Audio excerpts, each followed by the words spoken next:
You're alive. Oh, yeah. She's on the respirator. Life support. You got a life support in there? No. All right, good. Hey, good morning, everyone. We'll start with our flag salute. You all rise, please. I pledge allegiance to the flag of the United States of America and to the republic for which it stands, one nation, under God, indivisible, with liberty and justice for all. Thank you. Would you offer? Sure. Father, we come to you today just asking you to watch over this meeting, watch over all of our workers as they go throughout their jobs this week, and ask that you help the commissioners make the decisions that are according to your will. In Jesus' name, amen.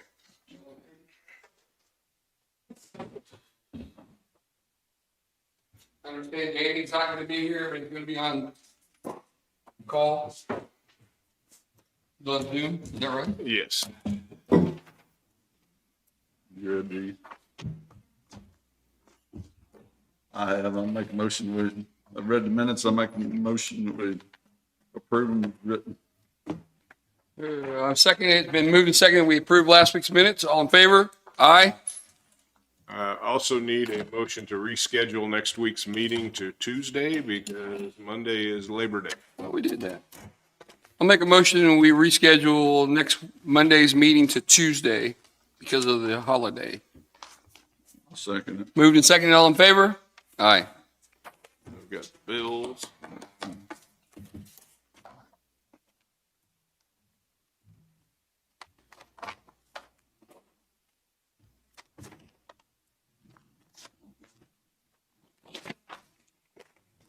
I've looked the bills over and I make a motion to approve the bills in the amount of $374,877.78. I'll second that motion. All in favor? Aye. What else you got, David? I've got some more things coming up, but I can fit them in somewhere if you want to. Bill, you want to go? Remember how to do it? Bill's been gone for a while. He's back now. Bill Mallock, River City Construction, with an update. As you all can see, progress is picking up.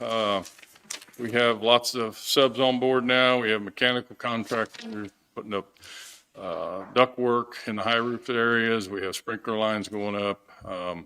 In the areas where the cells are going, those are due in here since about the second week of September, somewhere in there. I have to look at the exact date. I don't recall. Warren rescheduled it, but they're on board.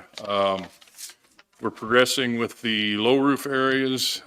We started structural steel framing on the exterior of the building. We are shooting to do the last slab on grade pour by Friday.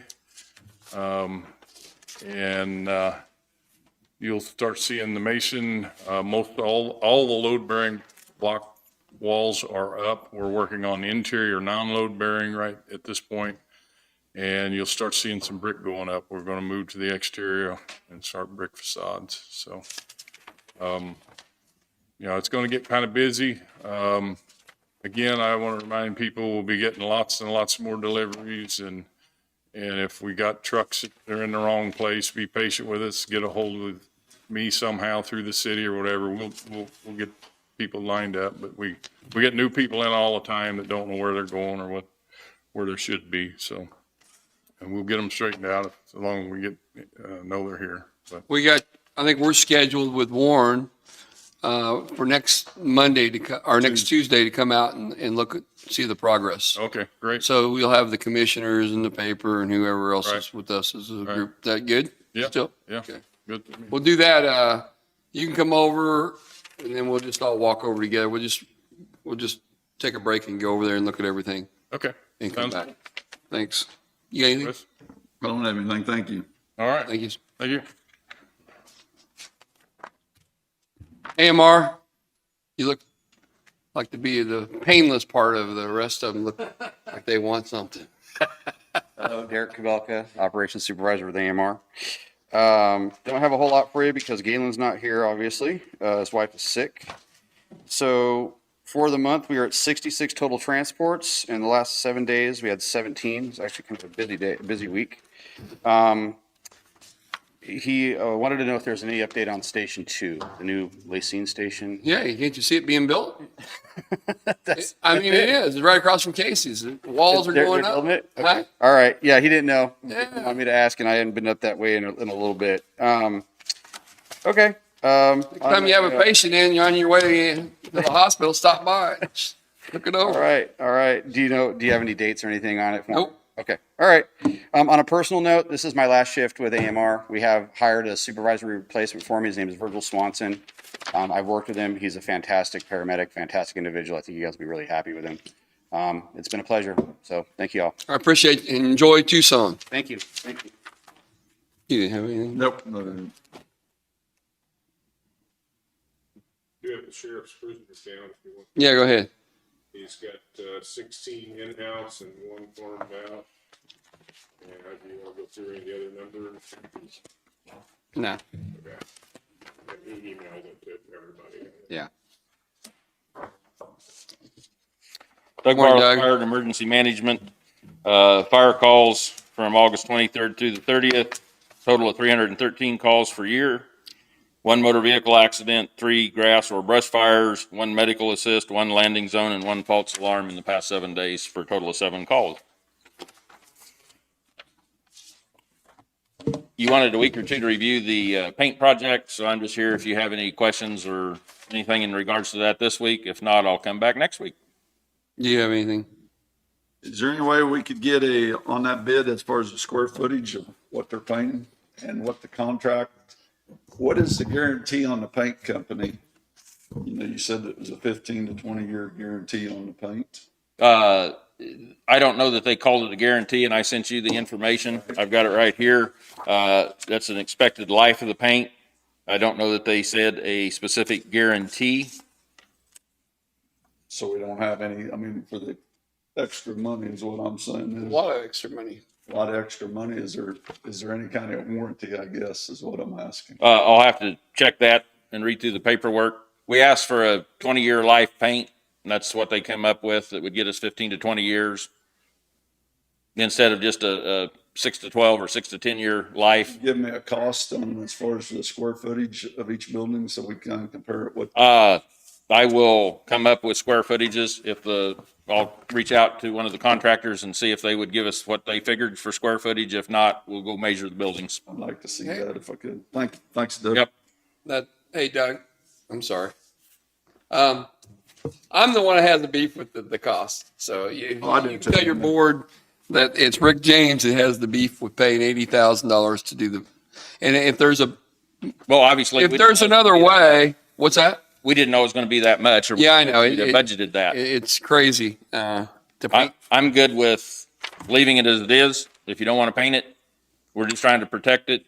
At some point, we'll have to pull the metal off and put more on. That's probably 100 to 150,000, just guessing. Because if we pull the metal off, we're going to have to put insulation in. The insulation in the roof, they said. Well, terrible. I don't think we'd have to go to that extreme, but is there another type of paint that will last? I mean, have you researched that?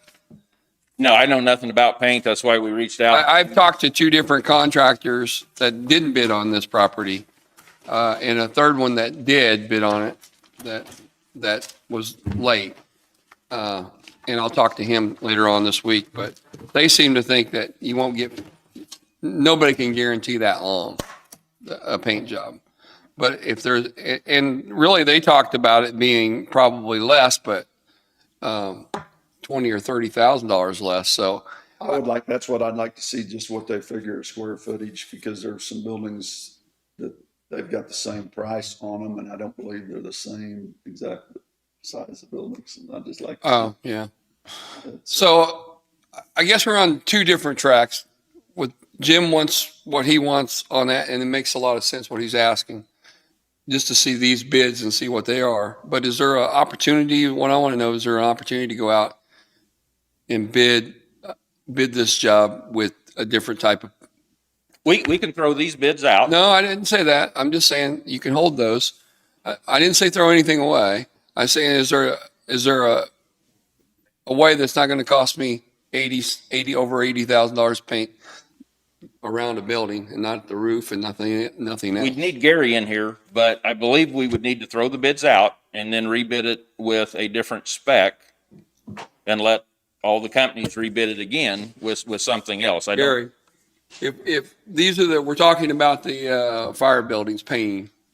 So I have a beef with the price because just talking to other people, just talking to other paint companies, Jim has a beef with the price too.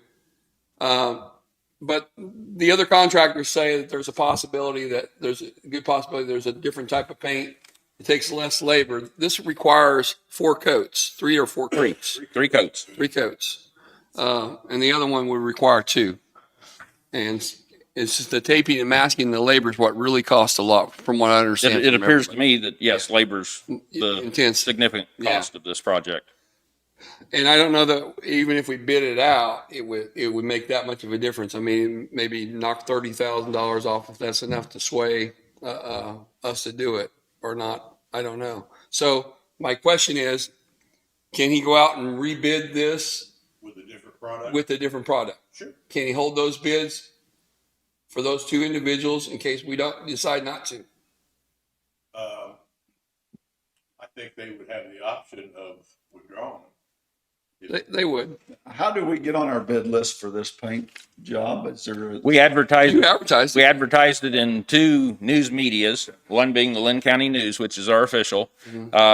We contacted folks that we knew in the county that we had contact information on and invited them to bid just by sending them bid specs. And 2 out of the 3 from within the county sent bids back. And then we gave it to the representative of Sherwin-Williams that came down here and looked at our building And and they said, have- here's our spec. If you want to send it to anybody you know that might want to bid on it, please do how that. do we go about getting on our list for that? If somebody don't look at the paper or anything, do we have a list or anything that we can actually get someone We don't. on? Nothing that I'm aware of. Not an official list. Everything we do is basically through publication. Okay. I mean, we could keep a list. I mean, if you wanted to establish that policy. Economic Development Committee could I just wonder if we have, Local contractors vendors. wanted on the list to be notified every to time. notify every time we had something. We could establish a policy to create a contractor list of contractors that want to be notified if there's a bid. Okay. We could do it. Solve my legal question on We- this. How do We try to send them out to anybody that we know, Right. because the more bids we get, the better the price we could get. Then I think Doug will put out a bid for the different product. When he sends the specs to these 2 companies, tell them he'd like to hold their bids, and And then they could rebid for a new. they can bid on the new product, and then they've got to bid out here on the old product. Yeah. And, same with the not the type of paint, but the company that Sherwin-Williams obviously is a great company, well-known anyway for. It's a good product. thing. Yeah. But like some contractors I talked to, and I talked There's to you, Spectrum and there's all kinds, Pittsburgh. the high price paint for what we're paying might be overkill. Yeah. Is what they're thinking. How much per gallon is that paint? Do you know? One of the contractors said it was around $400 a gallon. Yeah. One, I think it was less than that. My understanding from one vendor was it was about a $10,000 addition to the cost of the project Right. for the last coat of paint. And that's my beef with it. But when you're doing 3 coats like that, that's a lot of labor. I mean, Oh, it is. particularly if you're going to end up having to re-mask it every time, which might or might not be the case, but you have to plan for it because you don't know what's going to. And if you cut it down to 2, then that's going to cut the cost down. You should. Yeah. And then the And- type of and- paint you're buying And too. that other paint, I think the other paint is easier to use too. I mean, Right. I used to paint. I don't know if you knew that or not. No, I didn't know that. We're learning all about you, Gary. I probably painted 100 barns in this county back years ago, Uh-huh. and some paint's a lot easier to use than other paint. Right. Yeah. The other option would be to turn this project over to the building, Rick Castle and the building. You don't want to deal with it. Unless somebody tells me specifically what paint you want me to buy, I don't know. That's why I reached out to 2 local contractors. They both referred me to Sherwin-Williams. Yeah. If Who do I go back to find out a different I'm not telling you process? that Sherwin Williams is not the one. I'm just I'm saying sure when Williams. people it's tell me fine. good It's paint. just the type of paint we're using. But I'd like to also know what the square footage price is as Sure. far as the buildings and what we're gonna pay to apply the two different paints. You know, I mean, that's a figure I'd like to see. It's just, I just can't get over the cost. That's what I'm saying. Understand? I mean, the paint, and it's not the roof we're painting. It's not the trim of the gutters. It's just the square around the building. And the doors, And the- and that's it. And that's $80,000. And I can't do that. And two of our stations are 40 by 80 with 14-foot walls. So that would be a fairly quick calculation. Yeah. Which two is that? Parker and Blue Mound. Is Mound City and Pleasanton the same size or do you? No, they're both different. I think. Pleasanton used to be 40 by 80, and then Bernard added on a section, and then we added on another section for the aerial, so it's the So oddball. I'm not against you painting it. I just don't know that that's the right thing to get for that cost. Understand that. Okay. No problem with that. I'm here to do whatever you want done. My only problem is I know nothing about it, so I'm in the same boat I was when I spec'd this. You can ask Rick then, get his input on it. Or Gary or somebody, because again, I don't know. Okay. What I don't want to do is put a spec out here to say, this is the paint we want, this is what we want done, Well, and have I it don't- last 3 years I don't think because you I have to do didn't know. that. I think you just, well, get with them, but you would just put out, I need my building painted. And they'll come up with Sherwin Williams paint. And I'll let them come up with the product and see what the guarantee is on it, on the 40 paint. by 80 with 14-foot walls would be 3,360 square feet. Right. So that would be two of the buildings, and then the other two are going to be slightly more than that. But we'll get them all measured up and get that information to you this week. Okay. Thank you. Sean, you gonna go?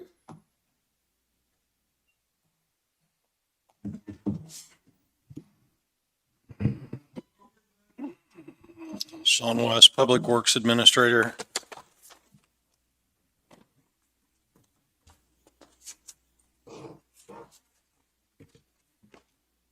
Lacine, the senior center, we've got the items that were removed from that building are going to be gone through at 1 o'clock today. Yeah.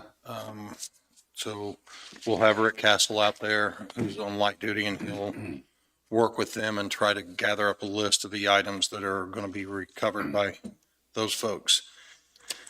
And just for your information, we don't have any president, vice president, treasurer anymore of those people because there's not very many left. If there's maybe one or two that are daughters or something, so you're just kind of giving it away to the individuals that hopefully had something to do with it at the end. Yeah, yeah.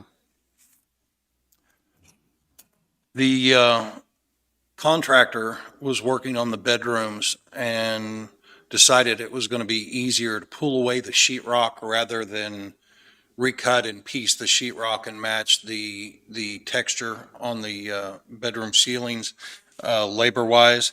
As he pulled that away, he found that our roof was leaking and had been leaking apparently for some time. And we had that roof walk through when we had the last one of those storms, right, David? And we'd gotten some money out of that. Yeah, we did get some money on that building that they listed for siding repair. But what they did when they went through it was they thought the roof was just Cosmetic. damage at that point. So we didn't get any money for the roof, and that claim's been closed out already. Any solutions to that?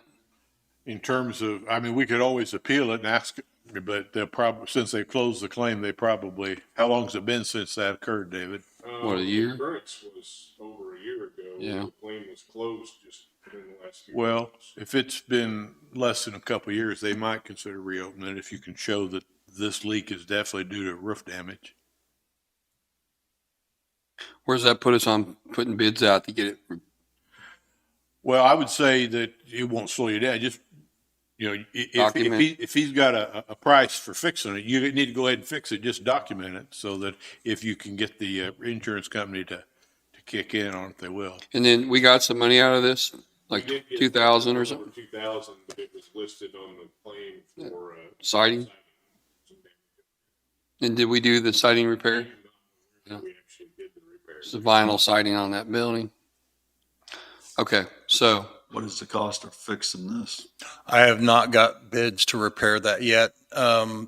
What I did is, because of the progress with the contractor, I had him pull the insulation above those rooms, re-insulate that area, sheetrock it, and then we tarped Tarped it. over the roof so that the construction could carry on. But the anticipation is that we're going to find that type of damage across the building so that we're going to have to remove all the insulation, put new in, and then put a new roof on.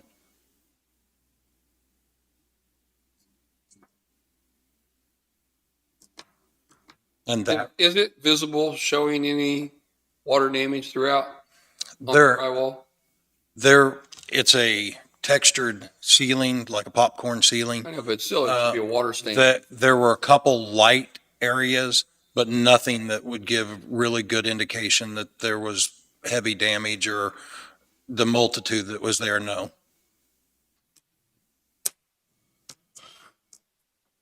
Is Danny on the line? Can you? You know how to do that? Up on there earlier, and I don't see him right at the moment, so I'm not sure if he's on. Yeah, I'm right here. Can you hear me? Yeah.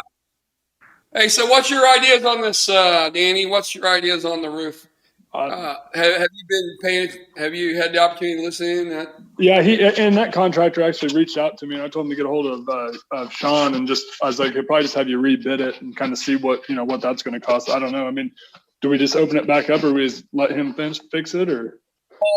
My concern is now we don't need, if we really need to go through the entire, take all the drywall down, and if it's not visibly leaking, there's no stains in it, and we just re-roof it. Just re-roof it and just, yeah, I mean, I'd be okay with that. Yeah. It's all been, I feel like I'm talking to the stars or something. It's already been new insulation's been put in over the bedroom areas, and the new drywall's up there. So I'm thinking, is that enough, or do we absolutely need to take the drywall down, Mr. Contractor? So you're saying everywhere else in the building there's no visible water stains or anything on the popcorn ceiling or whatever it is? From what I talked to the contractor, there were a couple light spots, but nothing damaged. He's thinking that we just pull the insulation down or pull the insulation out, re-insulate, and go back with a new roof. That the rest of the ceiling looks like it's So going to be fine. it's not a crawl. Insulation isn't real expensive, is it? I mean, when you spray it, if you pulled that out and sprayed. What kind of, are they use bad insulation or spray in insulation? They were using bad insulation. Yeah, and is there a crawl space to do that? Or There's apparently towards the north end, there's a hatch to go up in through the bathroom And they or can get to utility it all? area. Yes. all right. Well, I wonder why I didn't look in there first before he gave us. Is it wet up in there? As far, The insulation.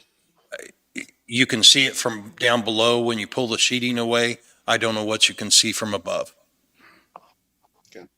What's your thoughts, Danny? So, I mean, I have a moisture tester where I go, like, whenever I go to like restoration buildings to see kind of if there's moisture in the wall, we could run some kind of moisture test on the sheetrock and see if there's, if there's no visible stains to see if, see if it's wet above there or not. But I don't see it being necessary to, tear everything out and redo it all. Just kind of, if there's stains where it's visible, we put some kills on it and we go on and we fix what we have to, and then fix the roof.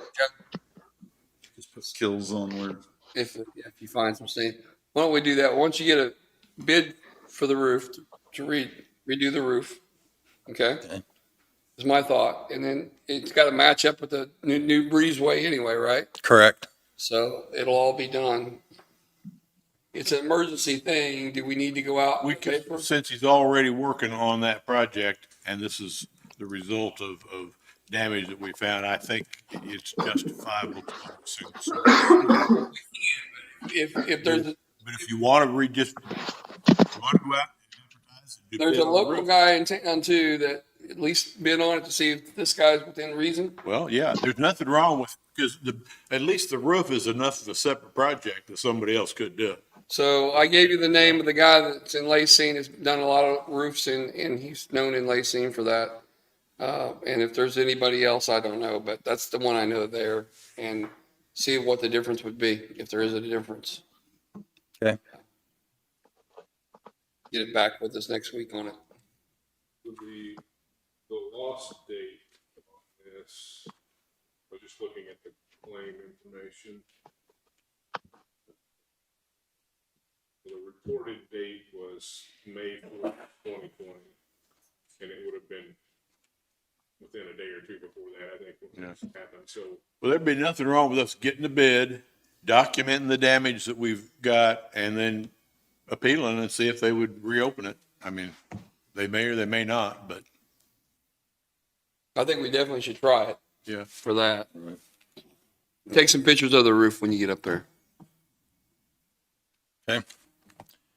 The shingles and all that. on that building, according to this, when they looked at it, was about 2,350 square feet. I thought you were gonna say it was 2,300 years old.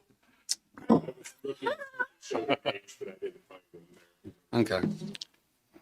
So did we confuse you enough that you know what you're doing now? I'm good to go. All right. Road and Bridge, need some grader tires, apparently 6 in both shops. We looked at, several different vendors and came up with 12 grader tires, at $12,516 from Pumps out of Topeka. Okay. Are they a name brand tire?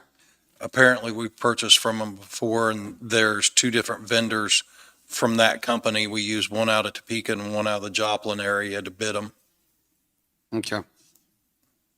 And there may be, from this, there may be some recovered money after the vendor comes down and looks at our tires and tells us whether they can purchase them back and recap them, depending on the wear of some of the tires. Oh, okay. So you need a bid? You need a motion for that? Yes. Read it again. 12 grader tires from Pumps out of, I believe it's out of Topeka for $12,516. We tried locally to see. Jeremy bids, I think 5 or 6 different places, but I can't tell you where they were all bid. Okay. But they were bid if they carried this type of equipment tire. Okay. You got any discussion on it? No, Danny, you got anything on grader tires? Nope, I'm good. I'll make a motion that we approve the cost of those, purchasing those grader tires for that amount. I'll second. Been moved and seconded. All in favor? Aye. Okay, the airport, the roadway project's done out there. The gravel's been laid on that project, dirt removed and gravel laid. Transfer station, and as far as the recycle trailers, I went to each school and talked to the superintendents. What I got from the superintendents was on one school, I believe it was Lacine, they are doing some remodeling in their shop area, which is going to make any type of trailer build unfeasible at this time. Mound City, they said they had a really good program there, but this type of project would be a year or 2 years down the road from their project or their program that they have now, and that the projects they have are already laid on, so their students are going off-site to do those projects. Pleasanton's already remodeled an older trailer, and they are interested in the project, but also the use or continued use of that trailer. So I wasn't able from each one of them to determine anything other than at this time, their students, and their programs probably aren't well suited for building the trailers on site.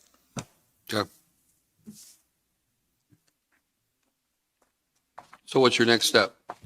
Next step would be either to sign the grant or return the grant. What's your thoughts?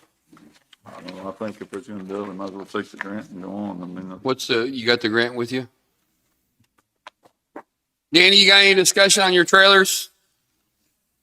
No, I mean, if it's grant money, I'd say we take it and move on with it and do what we gotta do, I guess. Yeah.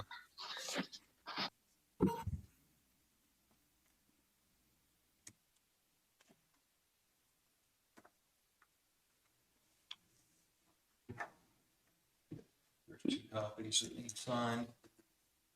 and it was gonna be that it cost the county That- $8,300 Yeah, something like out of the 25, and Yeah, it's a 75% grant with a 25% match. Our part is 8333.33, and the total is 33,000 something, I can't remember. what is this here, Linn County match 13,783? That's not what I've got. Is that? Is this something different?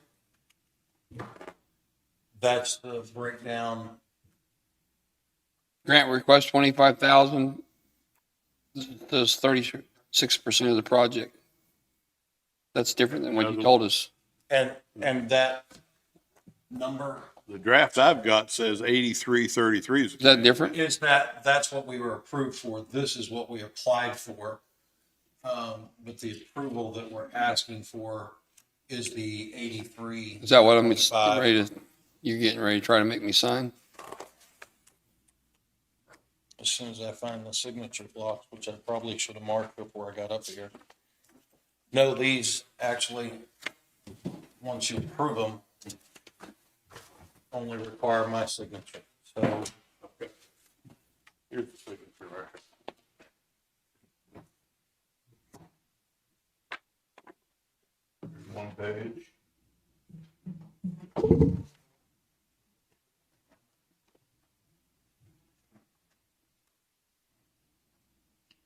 Mr. Grant, this with, This has got, Jackie. Lee Reed and Jackie. that's the original one, but Yeah, you're the one that signed this, aren't you? yes, I'm the only one, as long as And you approve it and those numbers. Is those numbers right? What we were approved for is a 75% grant. Okay. They were gonna give us So what's 25,000. They were gonna give us 25,000 and, we would provide 8,333. In cash or in kind labor. Yeah, that's right. And so you can authorize him to sign it on Yeah. those terms. And if it's anything other than that, don't sign it. You got that? If anything other than that, don't sign it. You're fired. But you need a motion to make that authorization. Let's slip that in. Hey, you make that motion. You got the, I'll second it. Authorizing him to sign for the trailers with the cost of the county of $8,300 on a $25,000 grant. It's been moved and seconded. All in favor? Aye. Okay. We had an employee accident on Friday at the landfill. No injuries, but we did damage a personally owned trailer that was bringing items into the C&D, and Turn it in, David. we've got the employee tested, turned it in, but we did take out an axle and a tire and a fender well. Were you trying to unload something or something? Yes. Okay.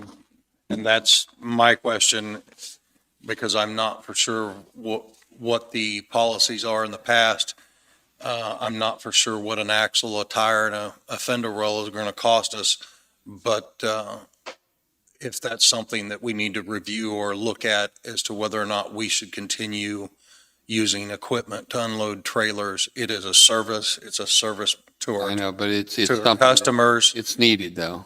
Yeah, is that something that, I'm for it still. I mean, accidents unfortunately are gonna happen like that. it's true. What's your thoughts on it? I mean, There'll be times you need to unload stuff. yeah, because everybody. The only thing that Al and I spoke about this morning was it's a service we provide and to provide to our community, and I would get your feedback on it. The only concern I had was that we limit that to removing items without the person anywhere near any heavy equipment. We don't want, property damage is one thing that's going to happen, but Well, that's, yeah, I mean, that's, yeah, They should just some, stand in the trailer. but they're not, you don't want them as guides and all that, and, you know. yep. So as long as we're safe about it, accidents are going to happen, and it was minimal and property only. Just don't want to take my trailer down there now. Has that been submitted to the insurance company through David? We have done a incident report with the sheriff's department. I'm going to receive the county's accident report here shortly, and the employee's been tested. So it's in that process. Oh. Submit it online, take samples, I get all that information. Okay, the park, they're in the process of repairing docks out there because we tried to block off some docks, and then we had, some people still try to use them. Why are we blocking them off? The surface, or decking on the dock was getting in disrepair, and we had a person that did not heed the roping off of that dock and then had a very minor injury. Are we repairing the dock then? Yes, we've pulled it out. We tried to repair the courtesy dock, pulled it out, and found out that the rock below it wouldn't allow it. So we're scaling the project down and going to pick up a few floats and put it back in as a new dock. Yeah. You asked me to look into teasel as a need for, or as It's a a noxious weed. noxious weed. And what I learned is in order for it to be on a noxious weed, we have to have a control method for it that the commission approves. Once you approve a control method and I take the minutes and send that to the state will assist with the application to add that on, and they'll add it onto our list in our area. And what I'm being told is it is prevalent in our area. So let me,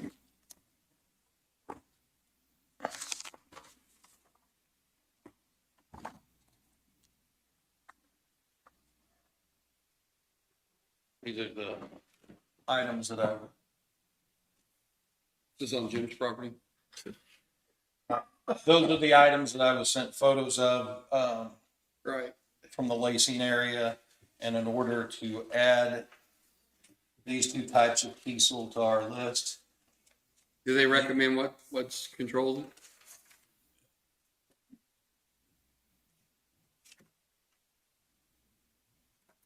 for that type, and then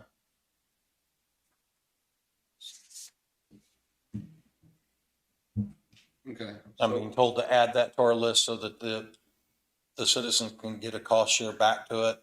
If you approve these two, I get the minutes, I send it to the state, they help us with the application process. So they can use any of these products? As long as these are our approved methods from the commission. And these are, quite honestly, the state, when I called them, these are cookie cutters that everyone around us has adopted. I was gonna say, well, I doubt that I would be any help other than if it kills it, it kills it. Okay.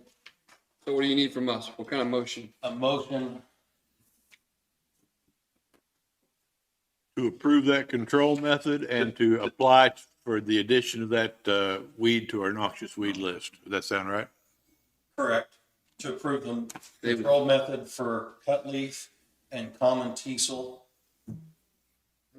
Let David Can I get copies of hey. that so I can get all this in there? get that to David. So he can look at it real quick. So he can prepare one that. just putting it to our noxious weed list and then giving them the cost share ability to get to spray it.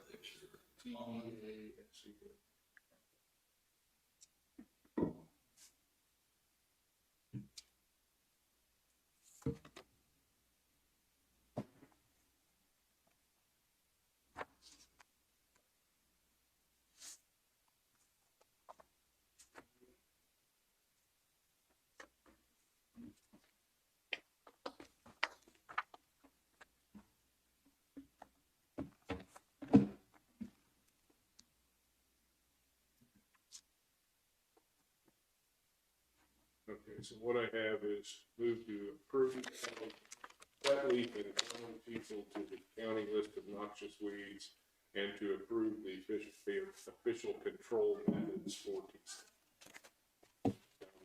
Is that what you want?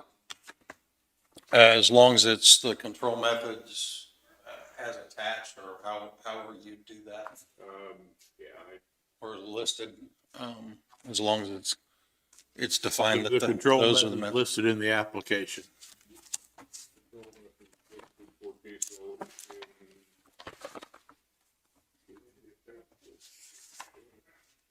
Okay.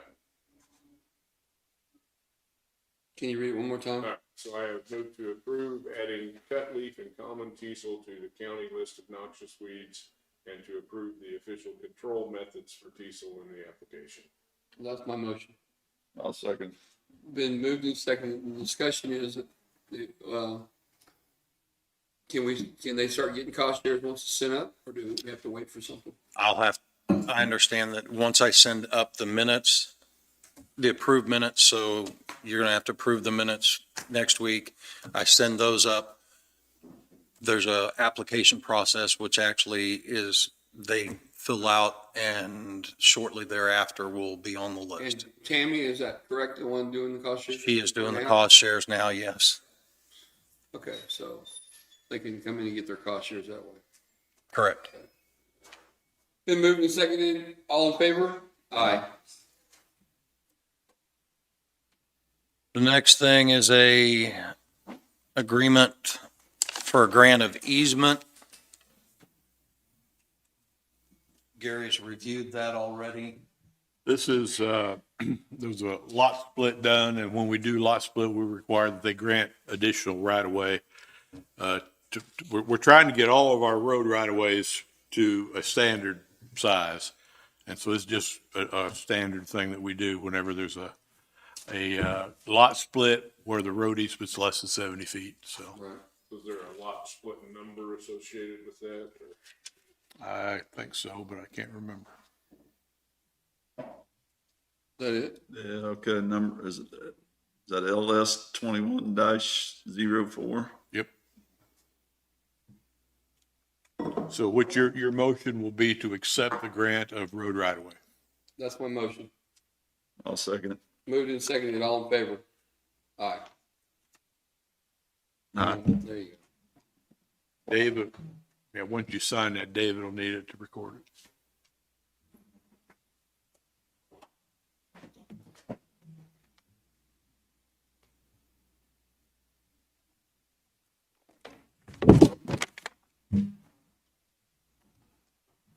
What else you got?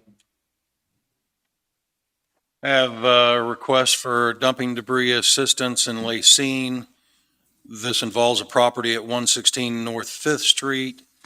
I have all the standard letters from the city and the recommendations. This is a blighted property. Unlike most, this property's already been torn down, been taken to the landfill, So why are they asking that? because apparently we had done it prior to, and they wanted to remove the property. If we approve it, they'll drive on with the dumping assistance. If not, they've already placed a check in lieu of holding that for us, but they were requesting the dumping assistance based on the recommendation of the city and the blighted So the property. city of Lacine told them to haul it all off and then ask for forgiveness? Says that Mr. Thompson was hired as a contractor to demo the property. And he is the one that is doing this at the behest of the property owners or the city. And the city's request, or he is requesting this as the contractor. The city's recommending it based on the property needing to be removed and needing for some time to have been removed as a blighted property. And the unusual factor in this is they've already removed it, already taken to landfill. We've waited. We're holding their check. If you approve it, you approve it. If not, it's already been Hold it taken another there. week. I'm gonna go talk to the mayor. Okay. John, not to be picky, but normally I review those. Okay. Well, I'll let Bobby know that when he gets those in the future to send those to you. Okay, that'd be fine. 116 North Fifth Street. A lot of times what Jackie did was just on the morning he was going to present it, he just dropped it off here at my desk and let me look at it before he presented it, so. Okay. The last thing I have is a conditional use permit that has been sent over by Planning and Zoning Board on Sacred Toe Lot location. I'll find the location here shortly. Is this the one they built the fence around? Put the fence up? That's correct.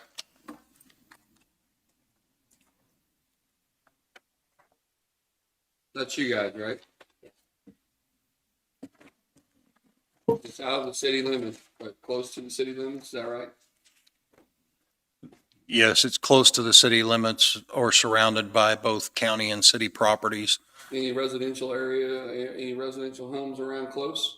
There's a home within 261 feet of the fence line, yes. And did they have anything to say about that? They were here for our first meeting for the planning and zoning, but we were unable to develop a quorum for that meeting, and they did not show for the 2 meetings after that. Yeah. So briefly, if you would, Sean, go over and then I'll ask you two to speak, or one of you, whoever wants to speak. They have an existing tow lot, is that true now? You have an existing tow lot somewhere there? David is the owner of the company. Do you have an existing tow lot in Pleasanton? No, we did have their cops and loaders, and then they told us we needed to move out, so somebody else bought the property. Did you move all your equipment out, all your stuff? Where did you just go out of the state or out of the area or what? No, we're still in Fort Scott, they just, until we got another place to go, we're shut down. You just shoved your stuff and went that way. Now you want to open one. I wanna open it back up after we got a piece of land taken care of. Okay. Okay, the address is 2495 Locust Road, which is the roadway just west of US 69 off the Pleasanton exit. The property's 3.58 acres, and as far as the board, they've agreed to a 5-year temporary use permit to be reviewed at the end of that time by whatever board is holding zoning authority at that time, because there were several concerns about the property. One was the residence that is just north of it. Had that residence been zoned as a residential instead of a agricultural zoning, then it would fit the guidelines to be restricted as far as Zoned as now, ag? ag. And they would split the lot, split the acreage, or the highway did or something? The highway split the acreage, and then there was a lot split between this property and that property, which created a 3-acre property to the north, and their You've got the 3.58 acre property. They split this from this. Is that zoned as ag or commercial? That one, that's residential, isn't it? I'm sorry? It lot- should have been, but they didn't ever rezone it Right. residential. When they made it that small, they should have rezoned it as ag residential. Should have been. Who's they? the zoning board. Okay. And this is the one that Pleasanton has concerns about, This you is know, I the mean, one. they're concerned about it. This is the location we're talking about right here. It's. What's that zoned as? His it- lot. Both these two lots are still zoned ag. Okay. And that's why he's wanting to use, continue to use. So both are zoned ag. The city limits is right there. Mm-hmm. Okay. And the cities told us that they plan in the future to annex those properties. City also controls and owns that. They own, okay, gotcha. So they own here and here. Up to here, Well, and then they own this piece. This is in the city and this is in the city. The city actually owns this. Right. Okay, I got you. Continue on, I'm sorry. So the Planning and Zoning Board had several concerns. The first of all was, is it too close to a residence? That brought up the zoning issues. When it was originally split by 69 Highway, it wasn't rezoned. When the lot split was done, it wasn't rezoned. It is taken down to the smallest lot, and there is a residence on it. The area, the concern by the city of Pleasanton was the area, was their retail highway corridor, and that they were concerned that this type of business could be seen through the fencing or above the fencing from the highway and would detract from the business area that's trying to be developed in that location. So when we got involved, we, being economic development and myself, worked with Mr. Saker and came up with a plan to try to move him to another location and leave this property available for roll-off rentals that would be appropriate for this area. There is an equipment rental right beside it. It would be more appropriate, in my opinion, but it was his choice to go through with the rezoning or the conditional use and to see which way the board would direct him at that time. The other concerns that we went through were concerns of environmental natures, visibility from the highway, the nighttime, daytime traffic from pulling vehicles in off the highway. Did the planning and zoning recommend some type of fence that would? They recommended the screening and the fencing that is What kind of fencing? Was it? It's a chain link fence, barbed wire at top, 6 foot, with a mesh type covering for visibility purposes. Hey, Danny, you there?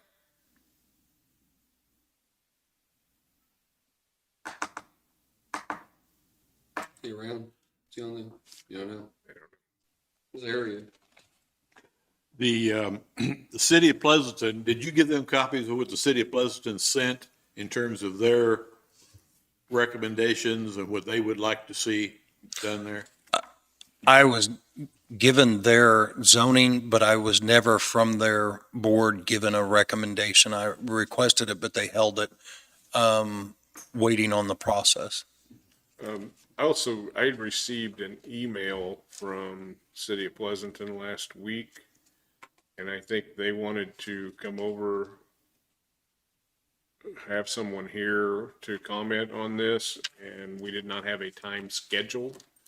So I didn't have a time to give them when it was going to come up. Maybe that's where I got I've got recommendations of Pleasanton's Planning and Zoning Committee. Did you have a copy of that? But here's what I responded was I don't have a specific time set for the discussion. Looking at the agenda, I would assume it would be around 10:30. That's appreciable. Yeah. I got that. So I would guess that they're going to try to have somebody here in about half an hour to comment Okay. on this. We won't decide until then, but after some others speak.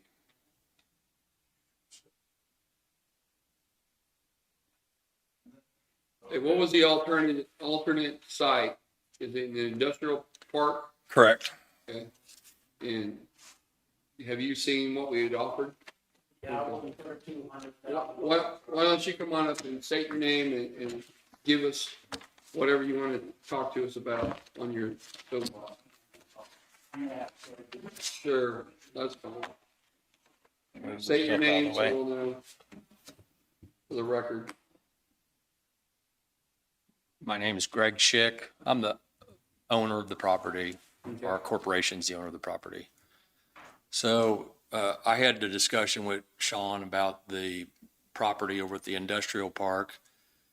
And the discussion that we had at the zoning and planning meeting that we had concerning that particular piece of property is it was the big issue with that piece of property, and I didn't even know it at the time, but the part that he was wanting us to use as a tow lot, or for David to use as a tow lot, was not along the highway, but back in there where you couldn't see it. And the big issue for us, even before knowing that, is the fact that there's really nothing around that area. No one as far as like other people around to see. The security was a big issue. Because David has one truck that's over 200,000, and theft is a problem, vandalism is a problem. And knowing now that the property that Sean had suggested was even further off the highway, it's even more of a problem.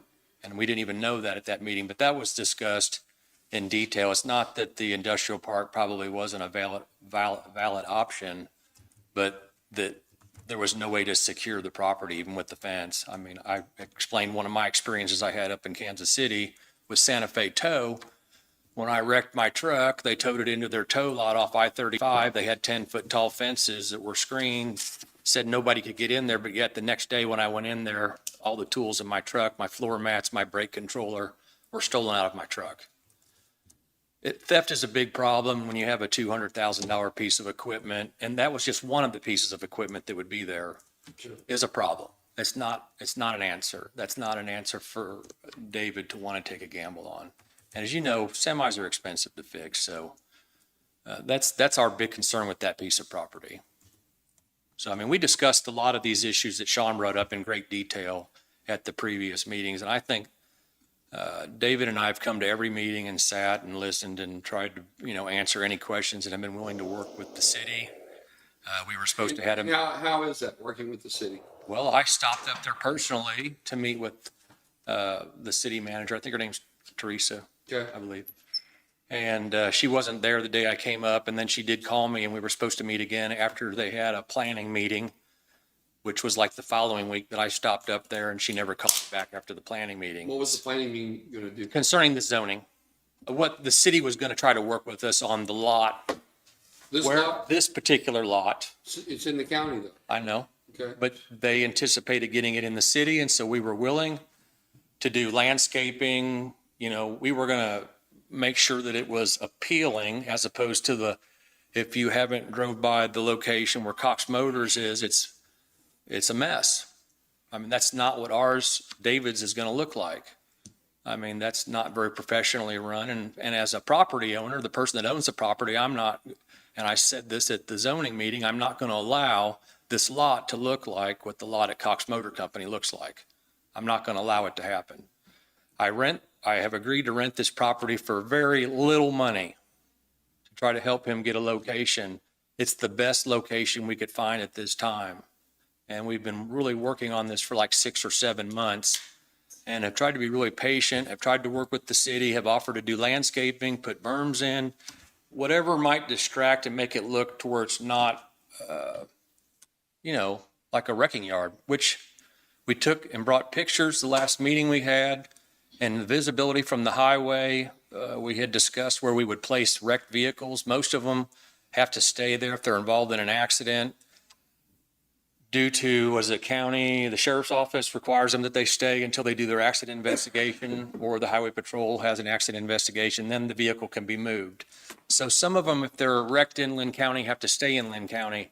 David has a lot in Fort Scott that a lot of stuff can be towed to, and if it can be towed to it, it'll probably be taken there.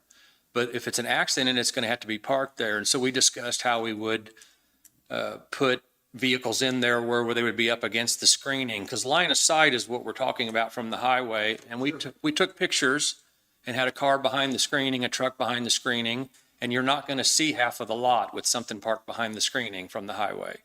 It's going to look like a fenced in, and it's not a very big area if you haven't been over there, or maybe you have been over there. So you see, it's not a very big area. So line of sight from the highway, once the screening is up, you're not going to see any vehicles in there. I can't imagine there being 50 vehicles in there because he probably had 10 or 12 at any time up here. Most of them will be parked along the fence. They won't be seen. And the screening is going to do its job, which is, I think, what everybody was after. They don't want to have it look unsightly. So the issue of being unsightly, we tried to address that. And that's why after one meeting, we talked with the city out here in great detail about things we would offer to do. Either put a berm up or plant some trees. And I'm talking mature trees. But I don't think that you're going to see anything unless it's a semi in there. And one of them would be David's semi. It'd be no different than somebody parking a vehicle in a parking lot and seeing it driving down the road. So I don't think it's going to be the distraction that you see over there in Pleasanton where the other tow lot is. Okay. So that's our, if you have any other questions, that's kind of our. Well, if I were you, I would hang around and see if Pleasanton does show up. Maybe we can get in contact with the representative. I want to hear from them before we make any kind of decision, right? And just so you know, we were here at 2 meetings and they didn't show up to either one of those. And Well, if they don't show up, they don't show up. They have sent some written material. That's what I was trying to say, that they have provided some written material. She said she didn't know she'd be able to be here today. I don't know what she told David, You but, want to read it? well, it's lengthy. I think it's something that you're going to need to study over. It's, there's at least 3 pages of stuff, and it's pretty detailed. Okay. What I would suggest is that you consider taking Danny's not here and it's his area, that you all take copies of these and review them and agree to reconvene this discussion either at the next meeting or sometime in the near future, with the idea that you'll be prepared to understand the city's position. Yeah, I'd like to talk to them. And perhaps between now and then, the city can make a decision to annex the property. If they could come up with an agreement with the owner, I don't know. Ideally, what would happen is the city and the property owner can agree on steps that would allow him to voluntarily annex to the city. That process will take a while too. If they come to an agreement, it wouldn't take very long. I mean, a voluntary annexation, I need to make copies of that. If a voluntary annexation can be done just simply by ordinance. And so if, They can have a copy of that too. For you. yeah, I Nick, did. I'm gonna let you know that next week we'll make a decision on it, okay? I'm gonna talk to the city myself, read that letter, ask any questions I got, and I'm probably gonna ask the resident of that home as well. Maybe Sean, you can get me the resident's homeowner for that, okay? I don't have really anything on the agenda next week yet. We want to set like 10:30 as a time for that Yeah, if you discussion. can be here at 10:30, that way you can see face to face it, whether we accept it or don't accept it. We normally don't go against planning and zoning, but I can tell you, I have some hardships on this right here. Just based on what I've heard and what I've seen and what I know. We'd like to know what those are today. I'm not gonna tell you today, but I'll be glad to talk to you next week about it, okay? We'd like to know what your concerns are, so maybe we can address them. The concerns are, I'll talk to you outside, later on, or you can call me, because you don't want public, and address it with you. I don't like the idea of you being so close to a residential home either, okay? I don't like that. And if the city's gonna annex it, why don't they just go ahead and annex it and be done with it? Then it's not my problem. Okay, Well, can I just address that? sure. So as far as I understand the statute or whatever it might be, your policy, Mhm. if it's the counties or the states, I'm not sure where it came from as far as this distance to a residence. It's a footage issue. So usually special use permits, as I understand it, I think they recommend that you be 300 feet from a house. Okay. I don't know, I have to look. But I read it. I'm just saying that, so we're talking about whether it's 60 feet is the difference. Would you want a tow lot next to your home? That depends on if the city did its job managing the activity. It would be like any business. You see what I'm saying? I mean, it could be a mechanic shop that had 100 cars parked around the road stripped down. Right. I think it's like any business. that it can go back. Okay. And that was the only thing I'm saying. I own the property and I have future plans, and maybe you've heard that. I don't want this to be an eyesore. I don't allow that to happen. So I think that that's something I've made very clear that I'm not renting this property for very much money. I would reach out and talk to your commissioner that's in that district too. Danny's not here today, he's sick. He's been out since last week too, so I would have you not talk to him or have you talk to him? I would talk to him before next week. Is that something we can get his phone number? Yeah, sure, it's online, but Sean can get it for you before you leave. Okay. Appreciate it, okay? Thank you. Robert, it's your on. How are you today, sir? I'm good. Okay, for the old guy. I kind of hesitated about coming down and speaking. When you get my age, you kind of lose track sometimes of what you're wanting to say. But I come today as kind of an encourager, I hope, for the future, and not somebody of criticism of what's happened. Now, my family had been serving Linn County. My great grandfather was county treasurer in 1800s, and my grandfather was served local and then in the House and the Senate. And my dad served on the school board, and I served in the Senate. Now Karen is, of course, serving in the Senate. She was sworn in to the Senate 100 years to the day, to the hour that my grandfather was sworn in Topeka. So it's been a long history we have of serving Linn County. And I'm not so proud of the family history as I am proud of Linn County history. Linn County, in the border wars, the Miami County was kind of Indian country. Bourbon County had this national court, which was pro-slavery, and had the fort, which was pro-slavery. And that left Linn County to fight a lot of the border wars.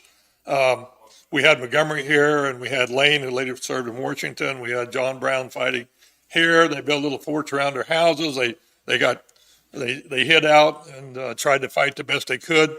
I sold a bull to a man over near Lacine, closer to the border over there. And a real old guy, and I thought I wasn't getting in the right place to deliver the bull because there were just 2 dirt tracks in with the grass in the middle, but I went in there and there was a little house in there. And this real old gentleman said, I talked to him about his house and stuff. And he said, yeah, his grandfather lived there in that house. And he said, during the border wars, 2 guys rode in. They kind of wanted to water their horses. And he said, my grandfather could see that they weren't up to any good. So he went in the house and went out the house, the other door on the other side of the house, and ran hard as he could. Well, they caught him. Those 2 guys caught him as he went in. He hid in a brush pile, and they lit the brush pile on fire, and it burned all the hair off his body and his head and stuff. But he got out after they left and went to the neighbors. The neighbors saddled up, caught the guys, and killed them. Now that's what was going on in Linn County in those early days. And this bit about the history, about freedom, is kind of in our soil. I think in Linn County, more so in a lot of other parts of the state. If you want to run for office on a state level and you come to Linn County, you better be conservative. You better want less taxes, a smaller and smarter government, and you better want less regulations, because you're not going to get the vote if you don't. That's just the way Linn County is. And that I could give some other examples of that, but I just wanted to let you know that you're serving a very, very, very outstanding and good county, even though we're small. And I think you guys are conservative. I look and I think you're concerned about spending, and I'm proud of what you did this last time of holding down the mill levy in order to not raise taxes. That was a great feature. I want to talk a minute about some of the things that come before you. One example was mapping, and mapping by the square foot. I know they come in with an idea that, hey, we can get a program and map the county by the square foot and the city by the square inch. And I want to give you a little history on that. It's not just the cost of the program. It's just not the added people. But what happened to me in Topeka, I was chairman of the Natural Resources Committee, which is head of the Natural Resources of Kansas. Wildlife and Parks had to come through our committee for what they want to do and so on. Well, the EPA came to Kansas, Environmental Protection Agency, and they wanted to regulate every ditch and every little water drainage, even though there wasn't water in 8 months of the year. It had water and a little bit. They wanted control of that. They wanted control of all of the little water sources in Kansas. They wanted to fence it off and so on. So I fought it. I fought it hard. And Janice Lee, who was the ranking minority member in my committee, she was a very good Democrat. But anyway, we fought hard. We fought the DEPA, and we got a bill together. And even our people, some of our good people, like some cattle association also, wanted to get what we were doing and getting the statutes spread out over the statutes so it wouldn't be all one place so you couldn't find it. Nobody could find it. I said, no, we're going to put it in one chapter. We're going to put this law in. We're going to put it in a way that the average person can read it and understand it. And we got together a law, and we got the EPA finally to agree to it, and it stopped them from doing that. It stopped them from regulating our water, except for the larger rivers, because, as you know, the landowner owns the land on both sides and under the water, but the water that flows through here is supposed to be on the federal control. So we got that under control. So I was into St. Louis talking to the regional director of the Environmental Protection Agency, and I said, why are you doing this to Kansas? Why did you do this to Kansas? Why did you put us through this? And Missouri is right next door, and they've got all these streams, a lot more than Kansas does, all over the state, and you haven't touched them.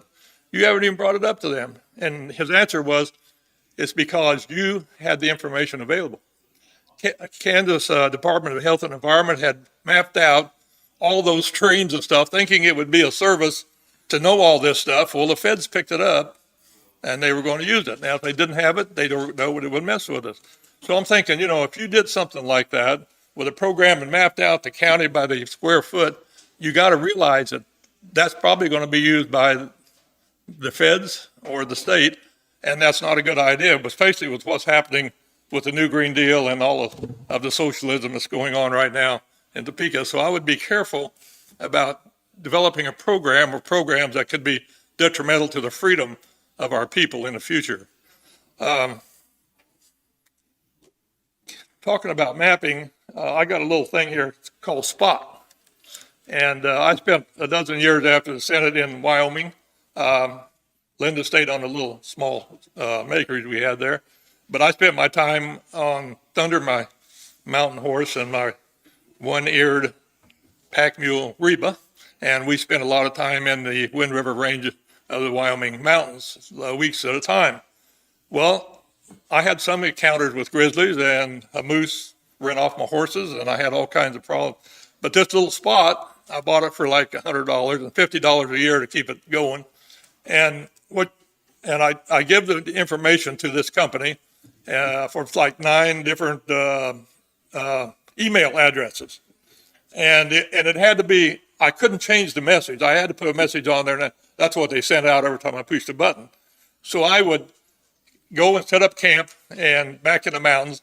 And then at the evening, I'd go out and set this on a log and push a little button. And that would send out a signal to satellites, and they would send a message out to all the people I'd said. It just says, I'm fine. I just put in our Thunder and I are fine. We're doing good. But what it also did was it sent out the coordinates of where this was, my camp. And the next day, Linda and my brothers and my friends could pull up on Google those coordinates and look at the mountain where I'm at, the beautiful scenery. They could zoom down and see my camp. Isn't that amazing for $50 a year to do that? But it's safe. Now, if I push another button, they'd send out help to maybe a helicopter or whatever, because that's saying that I'm in bad trouble. I need help fast, and you don't push that button because it could get expensive if you don't need the help. So, but anyway, that was good mapping. And I came to the mapping department here when you first started. There was the one person in the mapping department, very nice person, very, very acknowledgeable, very good. And I needed a map of a larger town in Linn County for campaign purposes. And she printed out a big map of it, and it cost me some money. But she said, you might try Google. I went home and pulled up Google, and it was a better map. So I used Google instead of the map I got from the mapping department. Mapping department, Linn County has the only mapping department of the counties around. They have, you can get maps from the other counties, but they'll say, well, go down to the appraiser's office and they'll run you a map.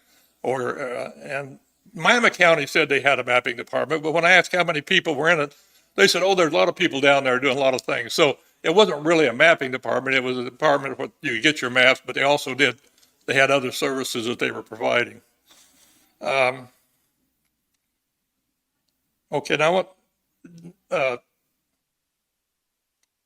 going to talk a little bit about budgets. And I know when the sheriff first took office, he was upset because there were 2 cars ordered for his sheriff's office he thought was too expensive. And I thought, oh boy, we got a sheriff's going to cut the budget from his predecessor. But as I go along, I keep looking, I keep watching. And I noticed last week in the paper said he was going to ask his communication officers about communication officers about a certain thing. And I'm thinking, communication officers? This is Linn County. We're a very small county. We're a rural county. I always remember the sheriff's department as having a handful of deputies, a couple dispatchers, an office help, and a jailer. And I don't know what's gone with our sheriff's department today, but it's almost like they're almost infringing on some of our freedom of our citizens, I think, with their electronic surveillance stuff and some of the things that they're doing. And they might think they're helping, but the problem is, as one of the founding fathers said, you can't trade your freedom for security, or you deserve neither and you'll lose both. So we got to keep our freedoms and not let government get intrusive on our lives. And with that, I want to hand out something to you. I put this together, and I thought maybe you would like to see it. I thought it might be helpful.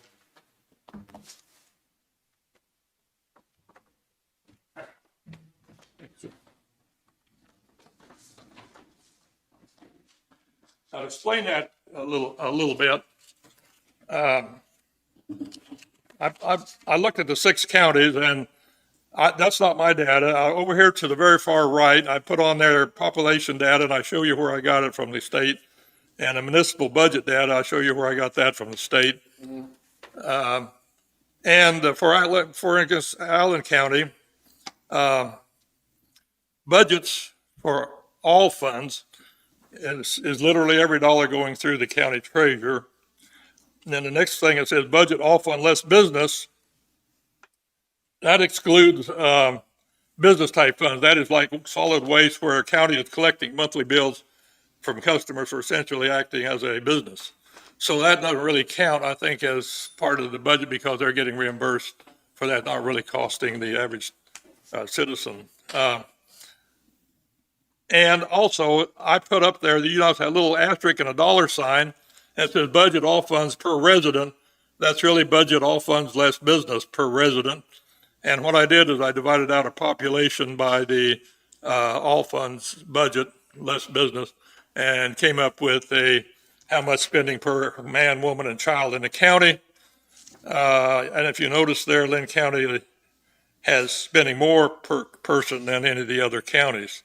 Then 2018, I can't go past 2018 too far, because I'm not sure exactly how our bond issue, where it kicks in and how it's working. That in 2019, where we had any bond funds at that time? When did that kick in? Yeah, I think we did. That's when it Started coming in. So see, I couldn't use those figures of 23 million and 37 and 35 million, because I figured those are influenced by the bonds for building the jail and the courthouse. But by looking, you can compare Linn County spending by the other counties with this, and I put it together for your, I figured you hadn't ever seen this kind of a piece of paper before. And I'm encouraging you as conservatives to hold down the spending and try to get it under control. I wrote it on a little minus 1% there on Linn County, but that's not under budget. That's supposed to be under population. That's supposed to be the population. And the reason I point this out is I've had a farmer tell me, a big farmer that owns land both in Linn, Anderson, and Bourbon counties, and they said their property tax here is almost as high as it is in the other counties. And my concern is, it's not if we're going to lose the power plant, it's when we're going to lose the power plant. And the power plant pays 65% of our property taxes in this county. Now, if we go today as high as our property taxes are, and we lost the power plant and we had to raise property taxes 65% to cover our expenses, we would be in a disastrous situation. Nobody would want to live in Linn County. So how do we get property taxes to cut in half by the time the power plant closes so that we don't ruin our citizens by when it goes out? Now, Karen is trying to get them to consider natural gas or even nuclear, but they're not very interested at this point in those. I'm hoping they change their mind. Because we have a lake they could have, I mean, it'd be easy to make a transition. I'd like to see them do that for Linn County. But you guys are conservative. Our taxes are higher, and it's very difficult to cut government. When I went into the mapping department, the person in there was very efficient, very good, and I'm sure she had a family, and I'm sure it would be hard when you know her to tell her she's fired. And you're dropping out of the department. It's very hard to do that. In fact, Ronald Reagan said, quote, "No government ever voluntarily reduces itself in size. Government programs, once launched, never disappear. Actually, government departments are the nearest thing to eternal life we'll see on this earth." And I thought that was kind of an interesting comment. And I know it's going to be hard for you guys to try to work with the county to get ready for such a thing as a power plant closing and reduce property taxes by 50%. I don't know how you'd ever do that, but we've got to try to do the best we can. And I just come to encourage you. I like what you guys are here. I appreciate you being here for us. And I thank you for what you did on this last year, but I'm hoping we can cut even farther. It'd be hard, but I think the people in this county, they want less government, they want less regulations, they want their freedom. And so they'll be behind you, even though the people that you work with will be just absolutely beat your door down that you're hurting them. So it's not an easy thing, but thank you guys. That's all I got. And Karen worked very hard on that first bill last year that she got put through, and for property taxes. I think the toughest part is the way that we evaluate. That's just my personal opinion on, Topeka sets some guidelines out on the POV and or PVE, and that comes out, and we go by those, and then the money is there. That's the bad part. Yeah, right? yeah. Especially in the past where it's automatically there. Yeah. Without Topeka or county or anybody doing anything, the property tax just automatically was up and was there. Yeah. And I even remember David was saying here a year ago or so that, hey, we can afford this, but with the automatic increase we're going to get from property tax. Yeah. Well, I'm glad that's not there anymore on that ground, because it should have to take action to raise taxes. But yeah, I don't have all the answers. I just wanted to maybe put this before you so you're thinking about this, because all you hear people coming up here is wanting something, and you don't hear people come up here saying, we don't want it. We don't want it. Right. We want our freedom. And it always seems like, too, that they come up with a different way to evaluate. Property values over the last year is probably, if I could pull up the stats through MLS, and I would say that, property increase. We just recently did a refinance, I'm telling on myself, and the property value of my home went up tremendously, just the appraisal. So, and yes, everybody's property values right now whatever you can ask for, the appraiser does his absolute best, like in 2007 and 6, to get that price. I'm not saying they're doing anything wrong, but it's just the way it is. And so if you see somebody, we're getting ready to sell a property and it's going to bring 7,000 an acre, and it'll bring that. And to see that property 2 years ago, it would be down around 4,500. Yeah. It's kind of like used cars Yeah. right now. Yeah.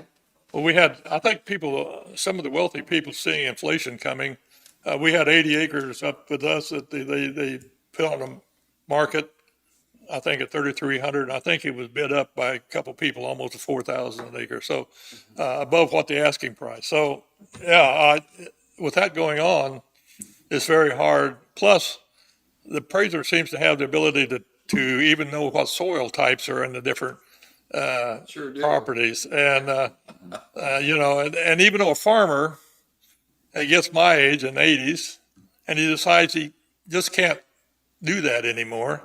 And so, but he wants to keep his farm. I mean, it's been in the family like ours, for 150 years, but it's been in his family for a long time.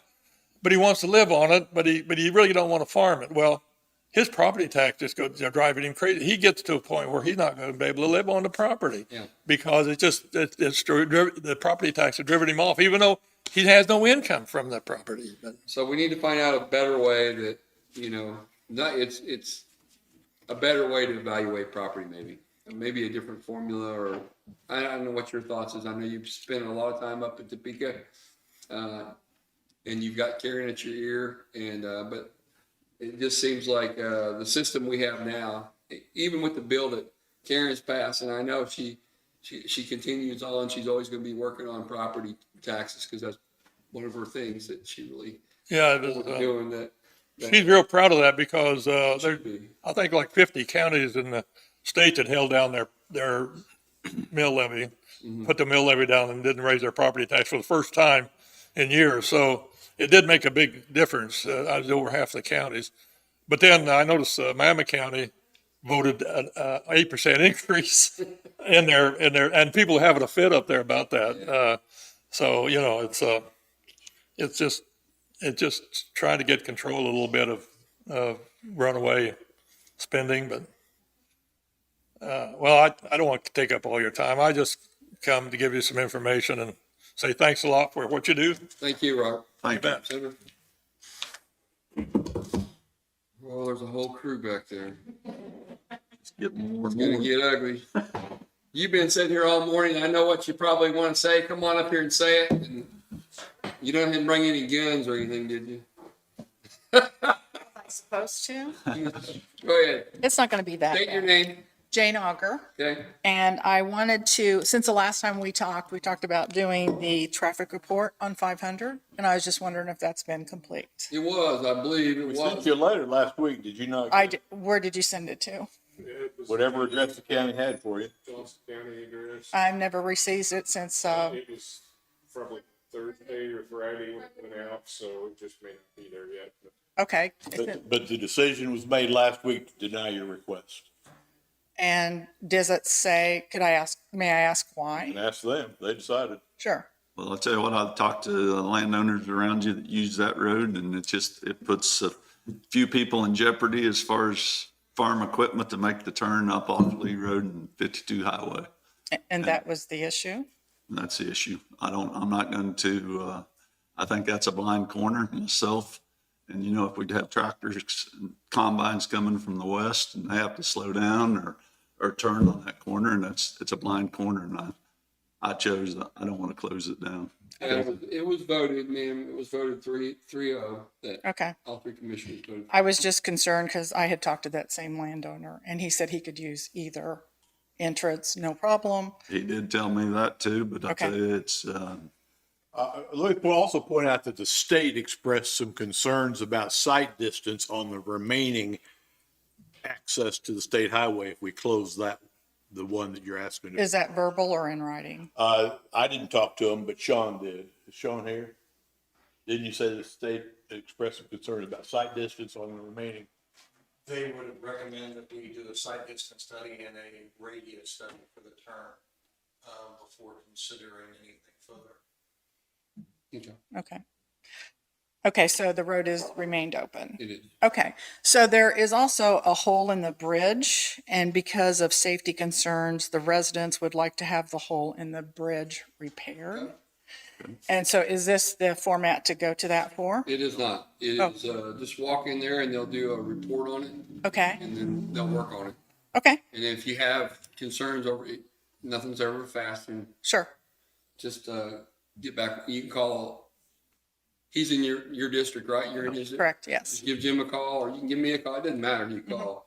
And we'll see if there's a slowdown on it. and So it would be status that way, not in here on that. Yeah, Okay. they're gonna write it all up, and you just tell them what's Okay. wrong, and then they'll And take. if you have an issue, you can call me and I'll. Okay, yeah, I was just too, before it gets repaired, since it will take a long time, that maybe because that structure has been compromised, that we could get a weight limit sign put up, because the hole keeps They- getting bigger and bigger. And then so- there's a whole system for that. Sure, okay. You know, government.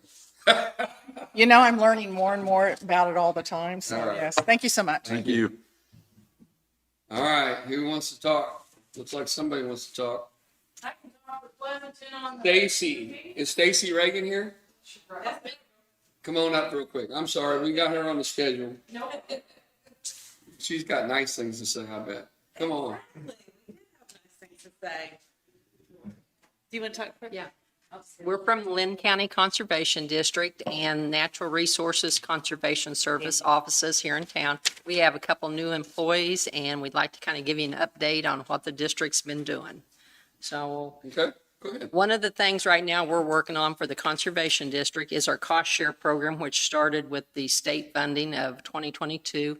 We're in the process of trying to get the money allocated to different farmers or landowners on projects, keeping track of those and how everything's going.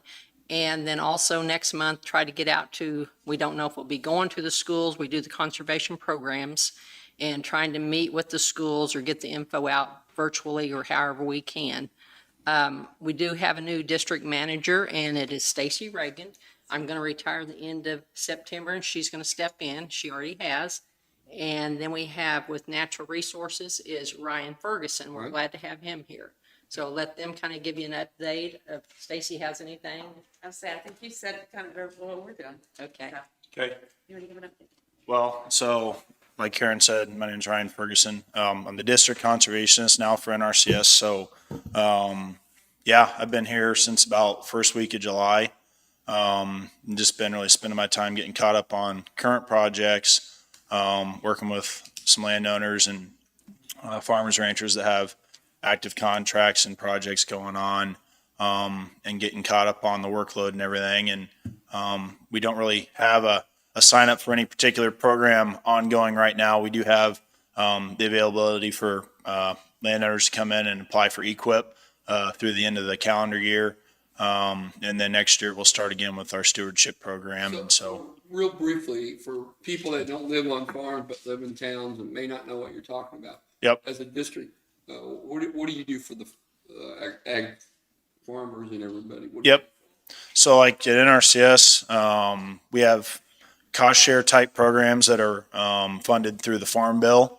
And so year to year, you can come in and get a conservation plan to do stuff like terrace work on your property, or improve wildlife habitat or grazing land health.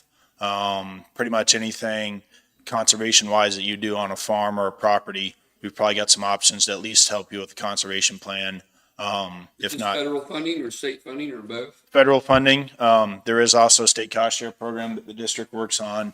That's enough pressure. Okay. Yep. We're on TV, so I want you to. Yeah, and so it's been it's a really great opportunity for folks that are looking to get some, whether it's technical assistance or possibly some cost share to do some stuff on their property.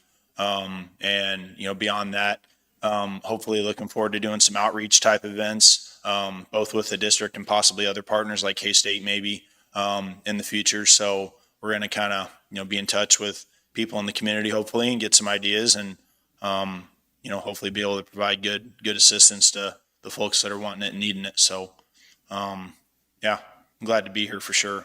Thank you. You got anything? Yep, thank you. Okay. We'll keep you updated. So you're the new boss. Well, I wouldn't go that far. She is. She's got some big shoes to fill. but Doing I'll a good figure it out. job. And what are you going to do in your retirement?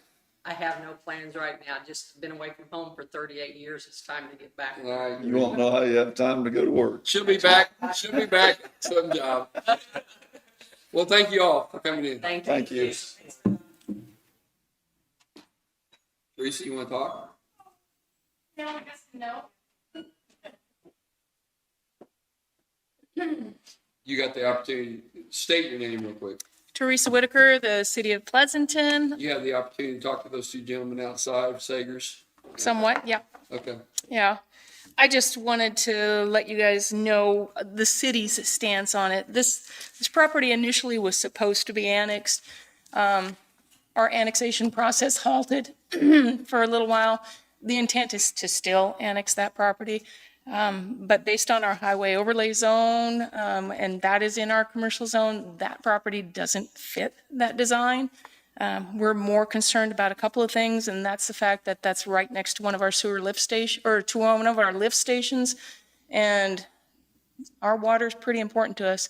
We have some rough times with it. The last thing we need is anything else. And if you bring a semi in that could potentially leaking fossil fuels or any other contamination on the ground, it's less than a block for it to get there. That's When are you gonna do this? as far as Annex it. Put pressure on me now. I'm not trying to put pressure on you. This was something that the former administrator had done. It was halted because we had to kind of step back and see which properties are pretty important right now and which ones can we hold off on. But this sounds like an important issue, right? It is. It is. You're asking But us to make a decision, and we got to, so when can you annex it? I will talk to the council. We did not want to proceed with annexation while we had this CUP because that would just be bad business. That just looks ugly. Yet, so.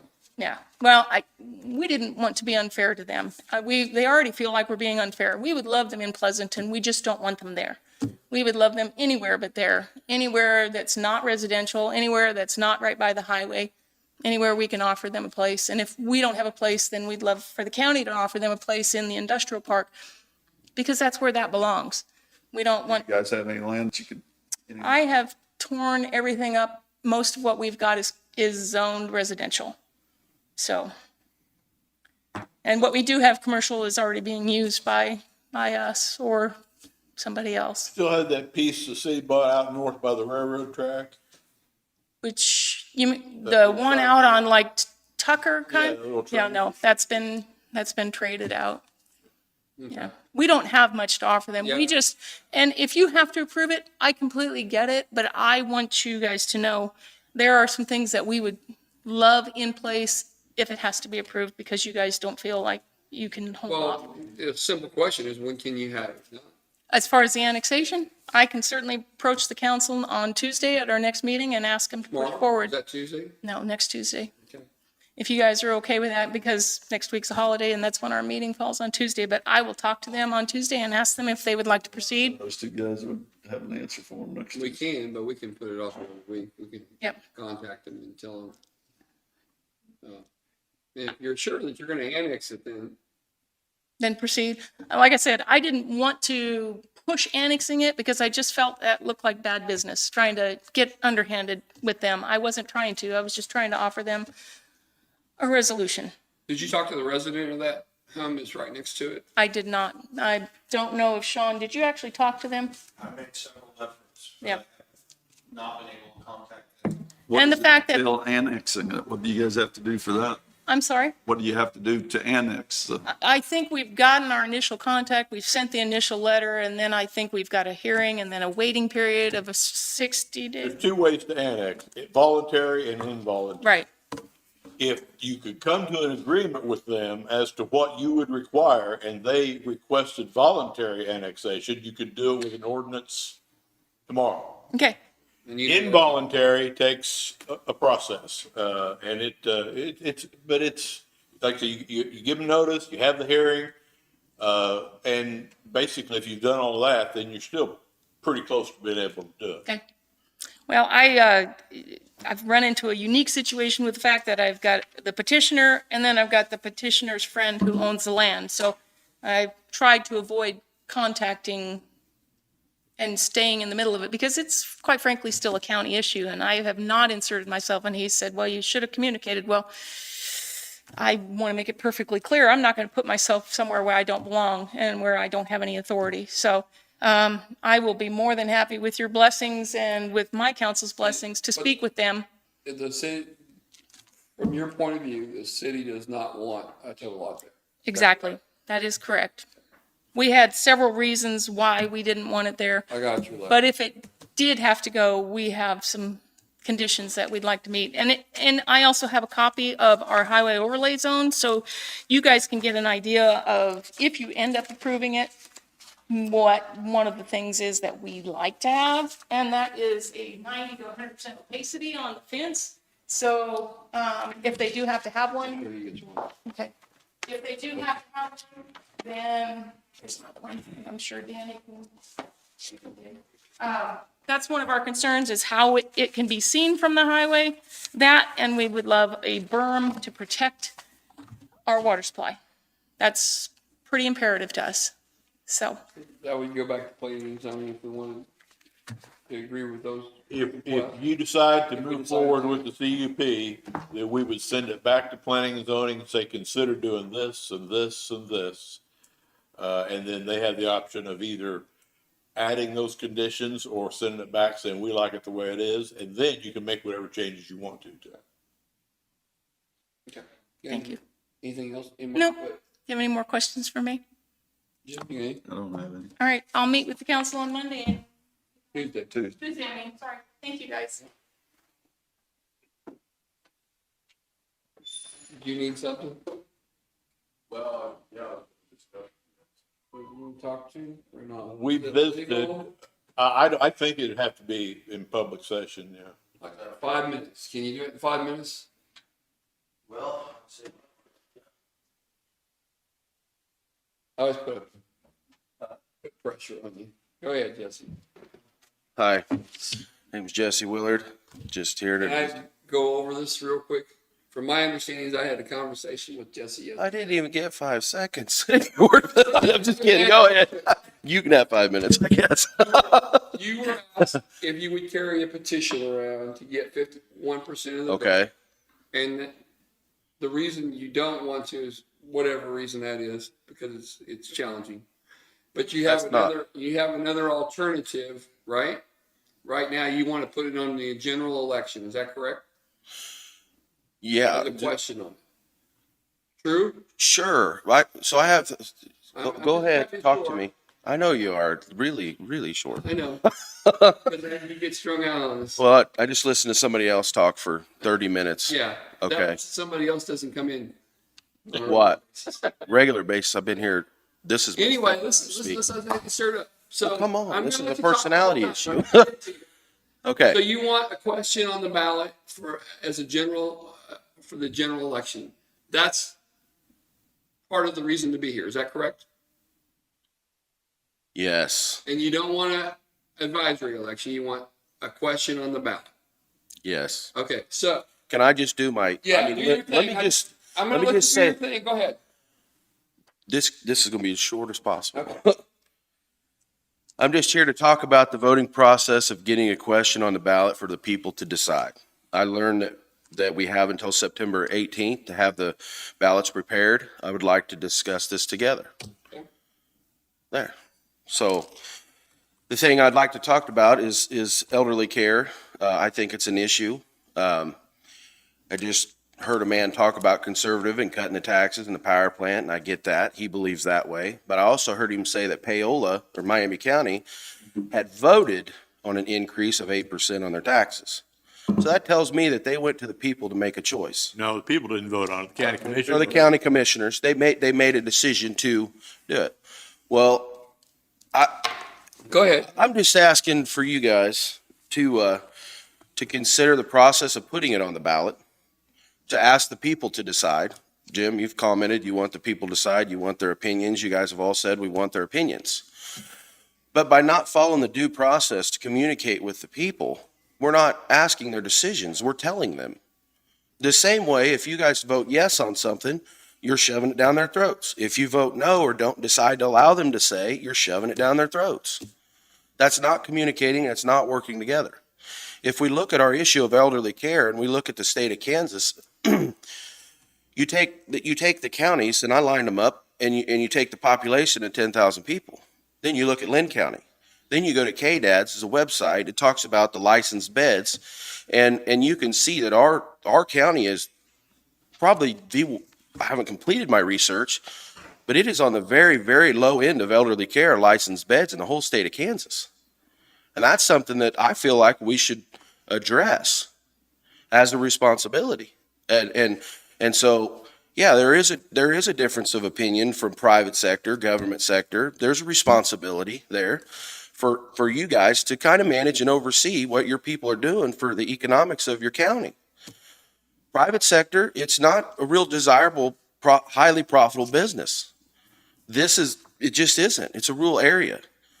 So I'm asking to try to see if we could do the process to work together through the taxpayers, through the voting process, get their opinions. There are people who want it, people who need it, people who want to work in it, as far as the industry and workers, and there's also people who don't want it. They all deserve to be heard. And Jim, I know that you're for the people, and this is a tough question. But we can go, I went to the dollar store, you talk at the lumber yard, you talk some business around here, and there are people that are affected.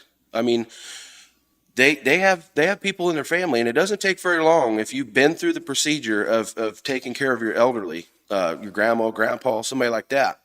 You're going to know a friend, you're going to know a neighbor, you're going to know somebody who needs this. It's just how do we agree to share, to take care of it, to work together? When you and I talked Saturday, or what makes you think that we're going to choose you is what I'm saying. When we have another facility in Pleasanton, we talked about this Saturday. What makes you think that the county wants you to be our partner? Is it, I mean, That's a fair question. Yeah, sure. I would say that if the county chooses to partner with somebody, one of the requirements, if I was commissioner, I would say, well, I don't know that I'd fully partner with somebody for a private business that's for profit for them. I would request that it be a nonprofit. Well, you're gaining profit out of it by paying for your building off of the lease off of it, right? Okay. I'm asking for the taxpayers to do a nonprofit with the operations. And then who will own the building? And then they can own the building or they can lease the building.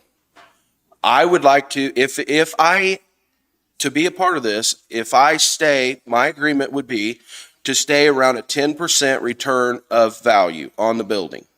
That is not unreasonable for a private sector to mend with a government issue, just the same as you guys do business with.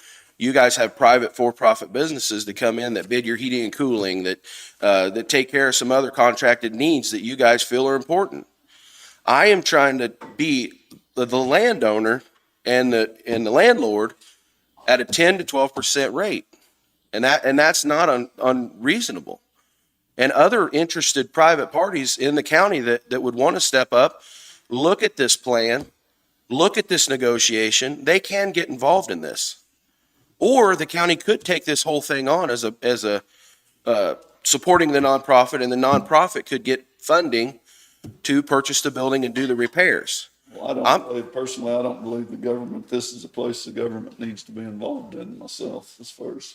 Okay, so. Well, so then you're choosing for your people to not meet the need. Let's not get on the negative. All I'm right. not trying to get negative, but that is a choice. That's why I'm here, So- just for a choice. Okay.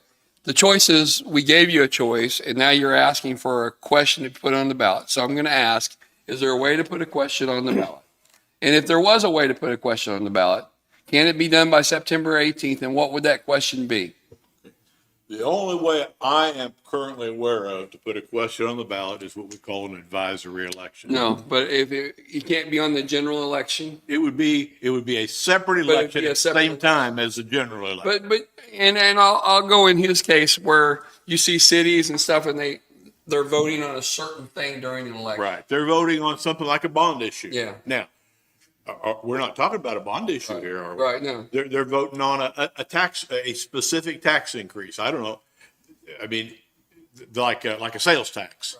There's got to be a statutory basis for an election. That's what I'm just trying to clear And up. I don't know of one for an election on this issue. Now, if Jesse and his legal counsel can bring me a brief that shows that there's a basis, a statutory basis for an election, I'm willing to, So what are you wanting, Jesse? You're just wanting it on the election to say that, yes, Linn County wants. What would your Here's question be? here's what I, What's listen, the question? That's okay, what I'm here's wondering. my three options, and we need to. No, we just should have one as far as what we want. What do we? Yeah, what we want, but there's three, and so the first one is we work together to put something on the general ballot that you guys have already funded that is for the people of the county. The second one is I don't understand it. Explain it. That's not a question on the ballot. You just want. no. I'm backing up to the reason why the question is Okay, important. okay, I got you. There's three options. The first one is to put it on the general ballot that is already paid for by the people for the county, and that shouldn't cost anything. Okay, What to is add a the question. is what- The second one is that I go get 500 signatures. You guys are required, I believe, a percentage of the population, and you're required to get an advisory election put together for the people, which costs you guys, you said $20,000, and all it does is give you a suggestion of what the people want. The third one is you guys do absolutely nothing, and you tell me to go get a petition and go talk to your people about what your people want. That's the third option, and it is a possibility. The idea is to start with the first one that's the cheapest, that's the most, that we work together about a question and participate together for the need. So are you wanting us So- to hire a legal counsel to figure out if we can put a question on the ballot? Well, that would be wonderful if you wanted to help put the question together. I think that If you have a question, we can run it through Gary. I mean, if you have a legal question that's legally, we could put legally on the. okay, so I have a sample of the idea of what the question would look But like. who- And I'm not a lawyer, but I would like to ask Gary this. The Larry, question would, Gary's our lawyer. but he's, okay. He's our well, counsel. Okay, so the idea would be a question that's simple, that the people understand, that they know that there's a limit on. And so the idea would be, would you support a tax of up to $1 million for a nonprofit elderly care facility located in Prescott, Kansas? And the reason I would like to kind of form it that way is because the people want to know a limit. They want to know a cap.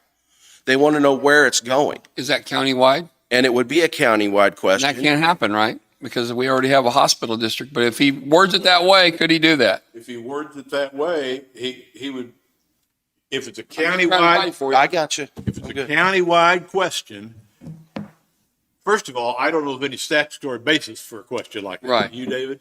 Not aware of it. Yeah, but let's say there is, Okay. just hypothetically. Then if it's a countywide question, you're asking the entire county to take on the Right. 1% tax. Right. And that, One mil levy tax is what you. And there's nothing about the fact that there is a separate hospital district that would preclude that, because Right. you're not talking about a hospital right. district. I got you. You're talking about a tax. Elderly care. Okay. Then will the 1 mil let you get your That, USDA loan?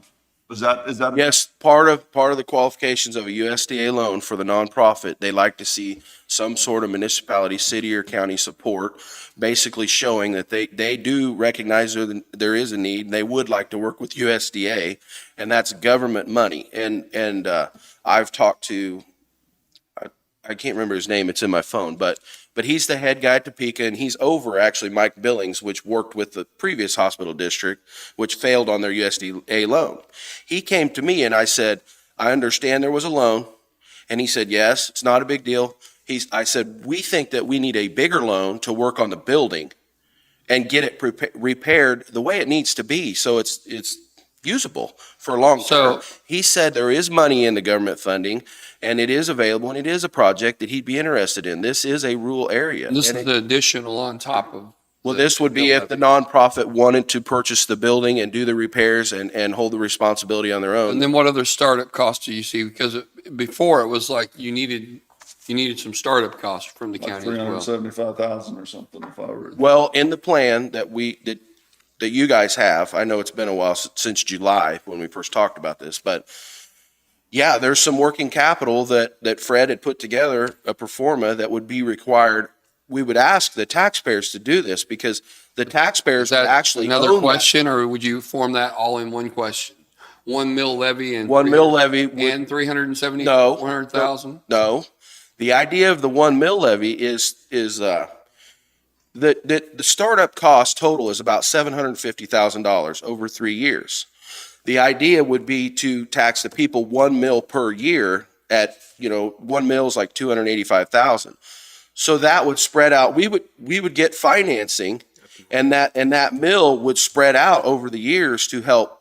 We're not asking to hit the taxpayers one time for one big thing. And your hospital district up there, Rick, they have a good mindset. They're working good. I went to their meeting, yes, and they have been taxing their people a little at a time.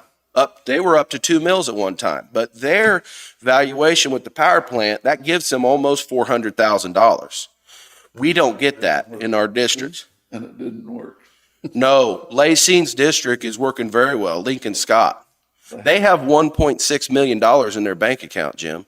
They are prepared because if elderly care is needed up there, they can do something. Your district is not, and neither is Danny's. And that's why Danny's pushing to get something done. And he mentioned that. He mentioned raising the tax, putting a tax out there, a little tax, not a big tax. Nobody wants a big tax. The idea is a little tax that builds up so we could work together for now and in the future. Okay, get us Do a you question. guys have a plan for elderly care, or No, is your plan no. to? Well, that's what I I'm know. asking for And- Jim's thoughts on it. And, He's used it in the past. and you and I and Mike, Yeah. Nick even, have talked about this over the years because I know your desire for what you've got. And we talked about a little bit Question about yours. You guys. And I will say this, that when Prescott was up and running, just like probably Pleasanton, Lacine, and Mound City had all had their nursing homes over the years, and they shut down. Yes. This one struggled it was horrible at the end, and it was horrible. Not with the patient care necessarily, but with the financing. And they left. All due to administrator. Okay, it may All have due been. to administrator. But all those people, and they hired up to 30-some people. And They had 50-something employees. 50-some people that all left because it closed, correct? And also, I showed you the residents that were in there. 33 residents, all days counted, average. The year before was 40. Mm-hmm. There is a need, and there are dollars attached to those people that were in there. And they're to the tune of about $2.5 million. If there was a new place built, if there was going to be an elderly care, my desire would not be Prescott, Kansas. Exactly. I agree. And there's two reasons why. Sure. One, because Fort Scott's hospital is closed. Yes. So where they used to seek treatment, now they have to go somewhere else. You see what I'm saying? And that is an issue when you had it there, even when my dad was there. That's And an then, issue. and then the second one is now we had people there and they were working and they went through the process of, everyday involvement in the county. And then they all left. Asking to hire 40 to 50 people to work in Prescott, Kansas is not going to work right now. Well, now I don't know that it won't work, Rick. And there are some ways to take the operation and work from the bottom up. There are licensing that we are talking about on operation. And that's just me thinking, okay? Well, that's a worry. Staffing is definitely a concern, but what we're saying is there is an operation that we can do with management companies and advice and their help to start out lower and work our way up. I think if there was going to be a place to survive and thrive in Linn County, it's in the northern part of the county, and that's not being selfish, but that's where all the hospitals are. If Linn Valley outside that gate there built a elderly center, and I'm not asking them to or anything else, it would survive. It would do well probably. I just don't think Prescott, Kansas will. I'm willing to, if you bring a question that can be put on the ballot, then I'm willing to, let's put it on the ballot and see. But I'm going to vote. I'm not going to vote the way you. Oh, I understand that because Yeah. you're for your people up there, and No. They're covered. They're doing a good for the job. Entire county. No, I get that. So you want to be fair and but some of your people will vote yes, and some will vote no because they will want to develop up there. I think this is kind of about Jim's area and his people. I think it's going to be overwhelming. You'll get an answer. If that's all we need is an answer from the people. So our beliefs are different, and they're justified. What? Go ahead. Okay, that September 18th is the deadline to get UOCAVA ballots out. Okay, so it's impossible to do? We're already working with our vendors to get ballots prepared. That's not a date that's a deadline to put something on. That's to have things ready. I Okay. don't know how, finding out if it's even legal and wording it and all that would come first, but I don't know how you get it on Is there, the ballot. is there a few days left to do that? Very few. Okay. So if we put it on a ballot, then what, I guess it goes back to my first question. How do we know that the people, if we do put a mill levy on, how do we know that is the building the people want to use? You don't. Well, So that's why it would be important to ask them on that question, because they would be choosing that building. And Rick's bringing you up. need to get a question to us then, I guess, that verifies legal. That's legal, that verifies that is the And- building they want to use. And, And they want to put the. and you're hearing the, I did Remember talk what David about, said. I talked to the state about the well, process. but he's the one doing it. Exactly. And I talked to 2 other counties, and I know that the process is send it to programming, then they program it, your questions, and then they test it and they print it. The question is, how long would it take to get that done? I've talked to a couple other counties, and they thought 5 days would be enough if we were in a crunch. It's If not. they did it in 5 days, could you have that done? Could it be a possibility? Possibly, but it's our deadline with ES&S for all our ballot layout and everything is this Friday, Okay. September 3rd. And we don't really know if the question's legal or what we're asking, right? Well, we can't put it on there if it's not legal, right? Yeah, and we've already said we've sent our media and stuff in. So just tell me it's not possible. In my opinion, no. Okay. What do you think? Well, I don't know anything about the deadlines. Most of the statutes that authorize an election on something give a deadline for filing for that election. And so it all depends on what statute they find to authorize this election, in my opinion. So he needs to find somebody that gets us a statute. to see By if we Friday. can- That's what I said. There's got to be statutory foundation for putting a question like this on the ballot. You don't just Put something on the ballot. put it on the ballot. Yeah. Sure, there's got to be a law. So, hey, listen. A law to basically So here's push it through. here's my thing. There's no guarantees. Yeah. Get us a statutory approval and a question ready by Friday. And if it's done and it's through the legal process, get it to Gary. Gary can call or whatever. And then there's no promises that David can get it. Yeah, through. I would ask why is Friday required? I heard from the state that the 18th is required. I understand. You just heard all. I know he said, I want to know what it is. Friday is our vendor that does our ballots and our election programming's deadline to have all of our information into them. That's their deadline to you for Yes. your programmer. Okay. And the 18th is what I said, it's the Uokava ballots. Ballots are ready to go out at that point. That's not a date to put things on. So if we can, we will. If we can't, we won't. Okay? So if you can get the question back to us that's legal and ready to go on the ballot. If that doesn't work out, you don't need to come back. You can come back in, I guess. But your next alternative would be to walk around like we'd asked you before and get the required signatures. And then it becomes something that the commissioners have to do. We have to tax the people. If you determine how big of a district that you want and how much you want, then it becomes our requirement to vote on it. Yeah. Okay. Look, it's not really about what Jesse wants. It's about what we want and a nonprofit. And the second option was to get about 5% of the population to have you guys to have an advisory election that's going to cost you $20,000. Do that too. So, well, I don't want to do that because the first option is let's work together with your council and I'll find some council and let's put a question that we can get it to the people by Friday. We just said that. We're good. You got till Friday. Yeah, but we need to work together before Friday to get this done. You got to come up with a question first. You need to come up with. I'm going to go do. Statutory basis. Yeah, that's I'll all. do that. But don't think positive. I am. I'm going to do that. That's great. That's great. The problem is you guys' meetings on Monday, and sometimes I've had great communications with you, Rick. I've talked to you a few times, Jim and Danny. We've been talking for a long time. In this case, Gary can call us. Gary can call us and say, "Hey, look, he's got a question. I think it's valid," and we can do all that by phone if we had to, right? We could do a special. In other words, we're bending our backs for you. You get it to us by Friday. That's legal, and Gary says it's legal. That's not 5 o'clock Friday. And that's, hey, 5:30 is fine. But, and that's if And there's still no promises that David can get it done. He says he will try. He's reluctantly looking at me like, why in the hell are you? I know, and that's why I came to Dave, Okay. and that's why we came in July, is to help David to put, I mean, this is really the commissioner's decision and our job to discuss this.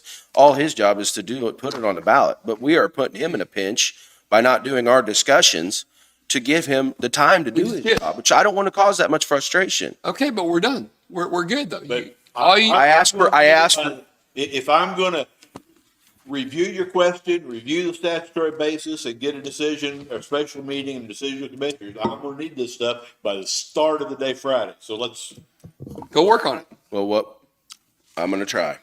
Okay. So we're good. We're getting somewhere. All right. I'm sorry for the push. I just have different beliefs and I know. and I don't want to force things. I think there's ways to work together, but sometimes you just got to see where the push is at, and that's all I'm asking. Okay. Thank you, Thank you. Thanks, Jesse. Okay. Morgan's got some HR things to talk with you in there about, and she's got to leave for some interviews with the health department to help. How much time you need? And then Doug, you walked in, so you must have something real quick. I just want to talk to Gary for a couple minutes. Okay, so let's go into how many? 10 minutes is all. We'll go into personnel, right? Is it personnel? Personnel for 15 minutes. That's my motion. I'll second. Moved and second. All in favor? Aye. You're kind of long-winded.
Okay, all right.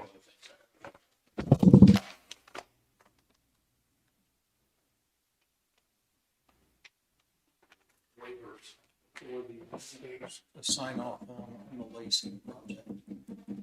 Okay, I need to get a form for you to use. The contractor's asking me about forms. We've got some, I'll find one and get it. And it's just to fill in the blank kind of a form.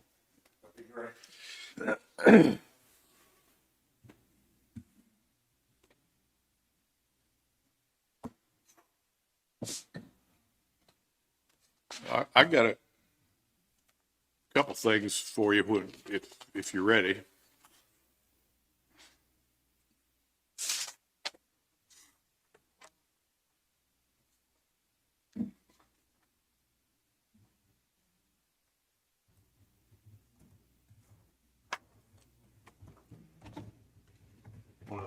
This is Meredith River.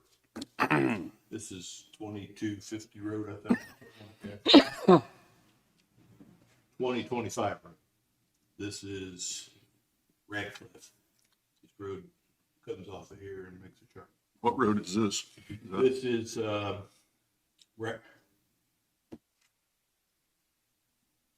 Reagan's Road. Regains. All right. Well, this was eroding away here, and the road was, and so the owners of this land are putting or wanting to put a dike in here to protect it. Okay. It's going to involve relocating this road a little bit. Do they on this side too? They own the, yeah. Okay. The process, as I perceive it, would be, because right now, we've got a right of way. We're gonna have to get a survey of the current road and of the new road. Okay. So that they can deed us. They're willing to give us the location for the new road. I Right. think. But we got, in order to get it on record, we're gonna have to have a survey of this whole thing. Okay. And so. Is that our county surveyor goes out there, or do we have to Well, hire an we have to- independent? I mean, we've got, all the county surveyor really does is review surveys Right. for people. So We have to hire somebody. Yeah. And you know, so we're probably talking $2,000 or $3,000 Yeah. to do it. But I want to make sure that's okay, because that's really the. Well, the road's wasting away. I mean, Right, it's each dangerous way. right now. So, just want to make sure that you had no problem with moving to that step. That's cheap versus repairing the road. Versus getting Well, we're gonna have to build a road. Yeah, too. yeah. But if nothing else, we'd have to do something to keep the road open. Right. Once we build it, we Washing out and- won't have to constantly be repairing it. Repairing that every time. I just want to make sure that was okay with you. Then we've got some letters that I wrote for you to the superintendents, and David has those there. And if they're satisfactory, then you'll just need a motion to sign them and send them So off. it's one letter for each school. There are 2 pages per letter. They're pretty much identical except for the numbers at the end. Right. And this was concerning the SRO program and them contributing toward vehicles and how much they would contribute. And it's all listed out there. Okay. And you just give them a copy of the paper, a copy once they're signed? Is that what we're doing or not? Well, once they're signed, I think if the paper wants a copy, they can have one. They would. I'll mail them out to the school Okay. districts Okay. here. But what I had prepared, if you're ready to do that, was just move to approve and sign letters to all 3 school districts concerning school contributions to the SRO program. That's my motion. I'll second it. Been moved and seconded that we be allowed to sign this and send it out. All in favor? Aye.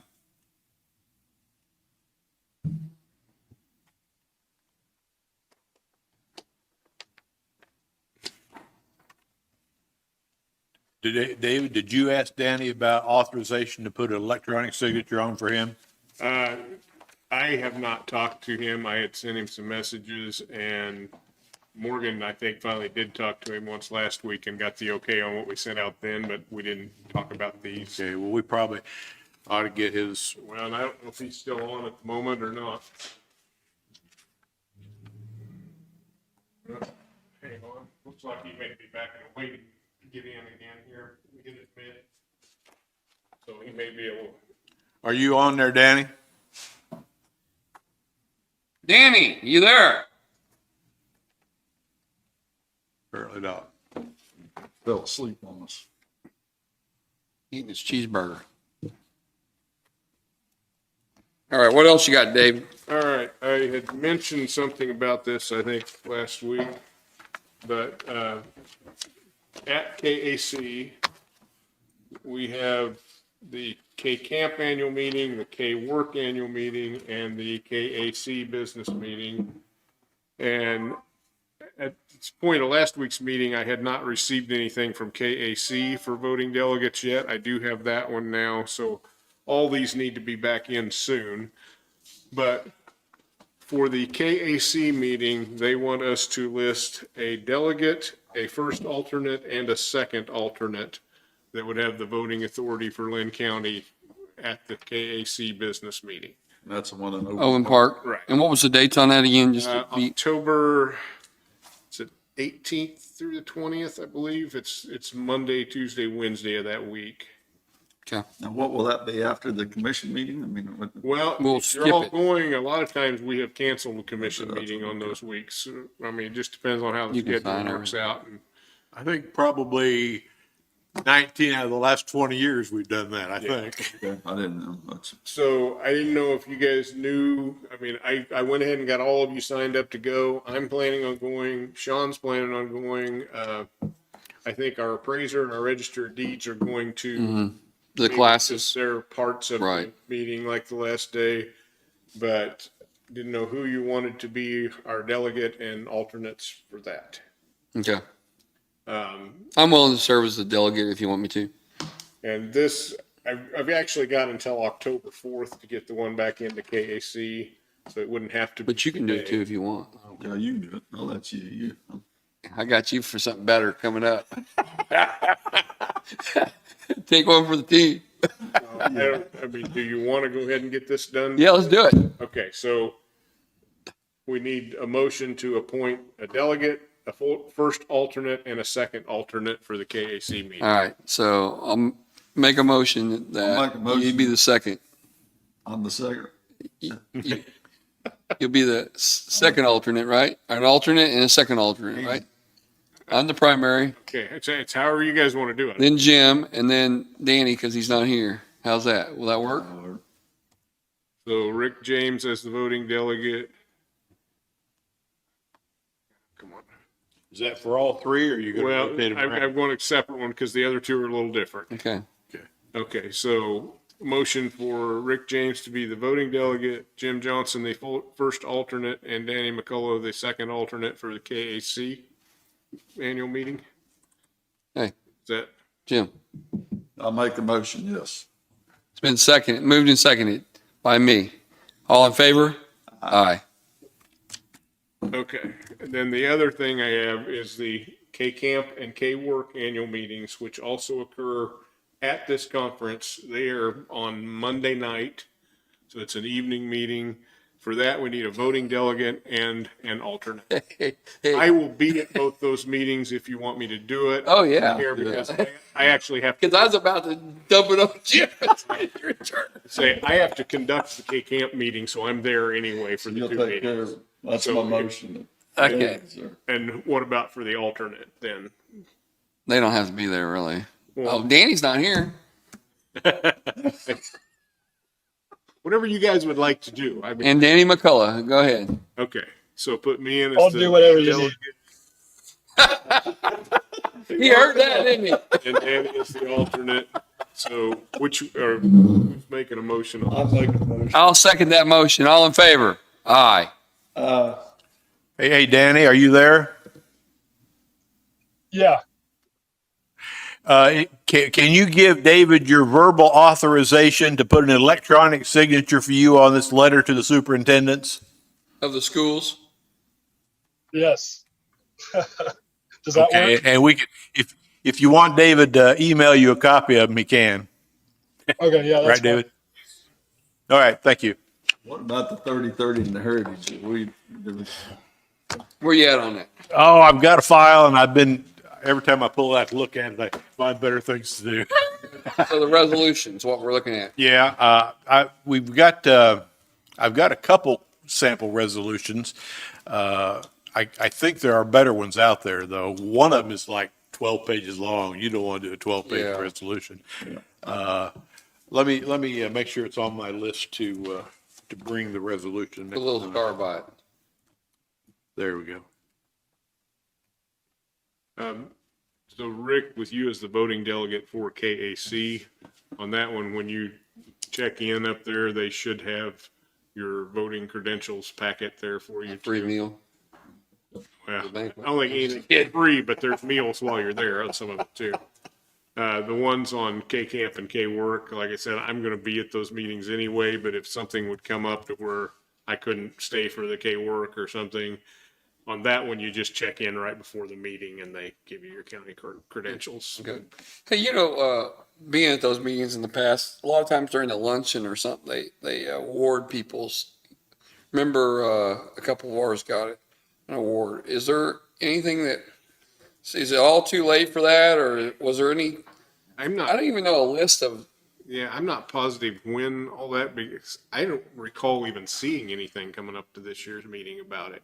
Now, there may have been something, but I didn't catch it. So the road guy every year from whoever it was, he would speak, and then certain people from throughout the state would get a certificate and thank you and recognition for that, and if it was at all possible. And same thing with we did it for mapping, got one year.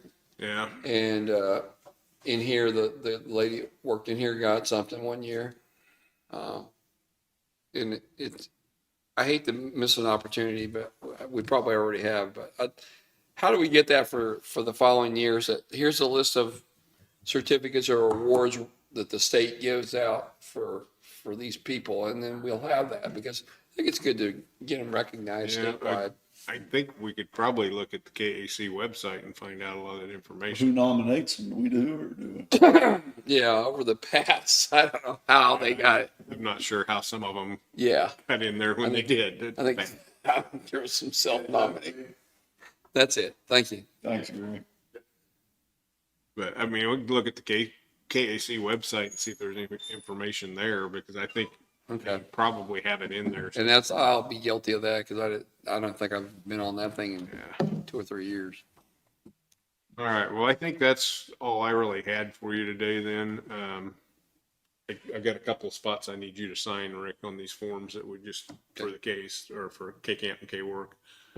The KAC one, actually, they just have me sign it after I fill the names in, so who knows? Did you have anything else? There'll be a later meeting every night on this deal here. How late will it go? The K-Camp and, it probably about half an hour each for K-Camp and K-Work. They're not very long.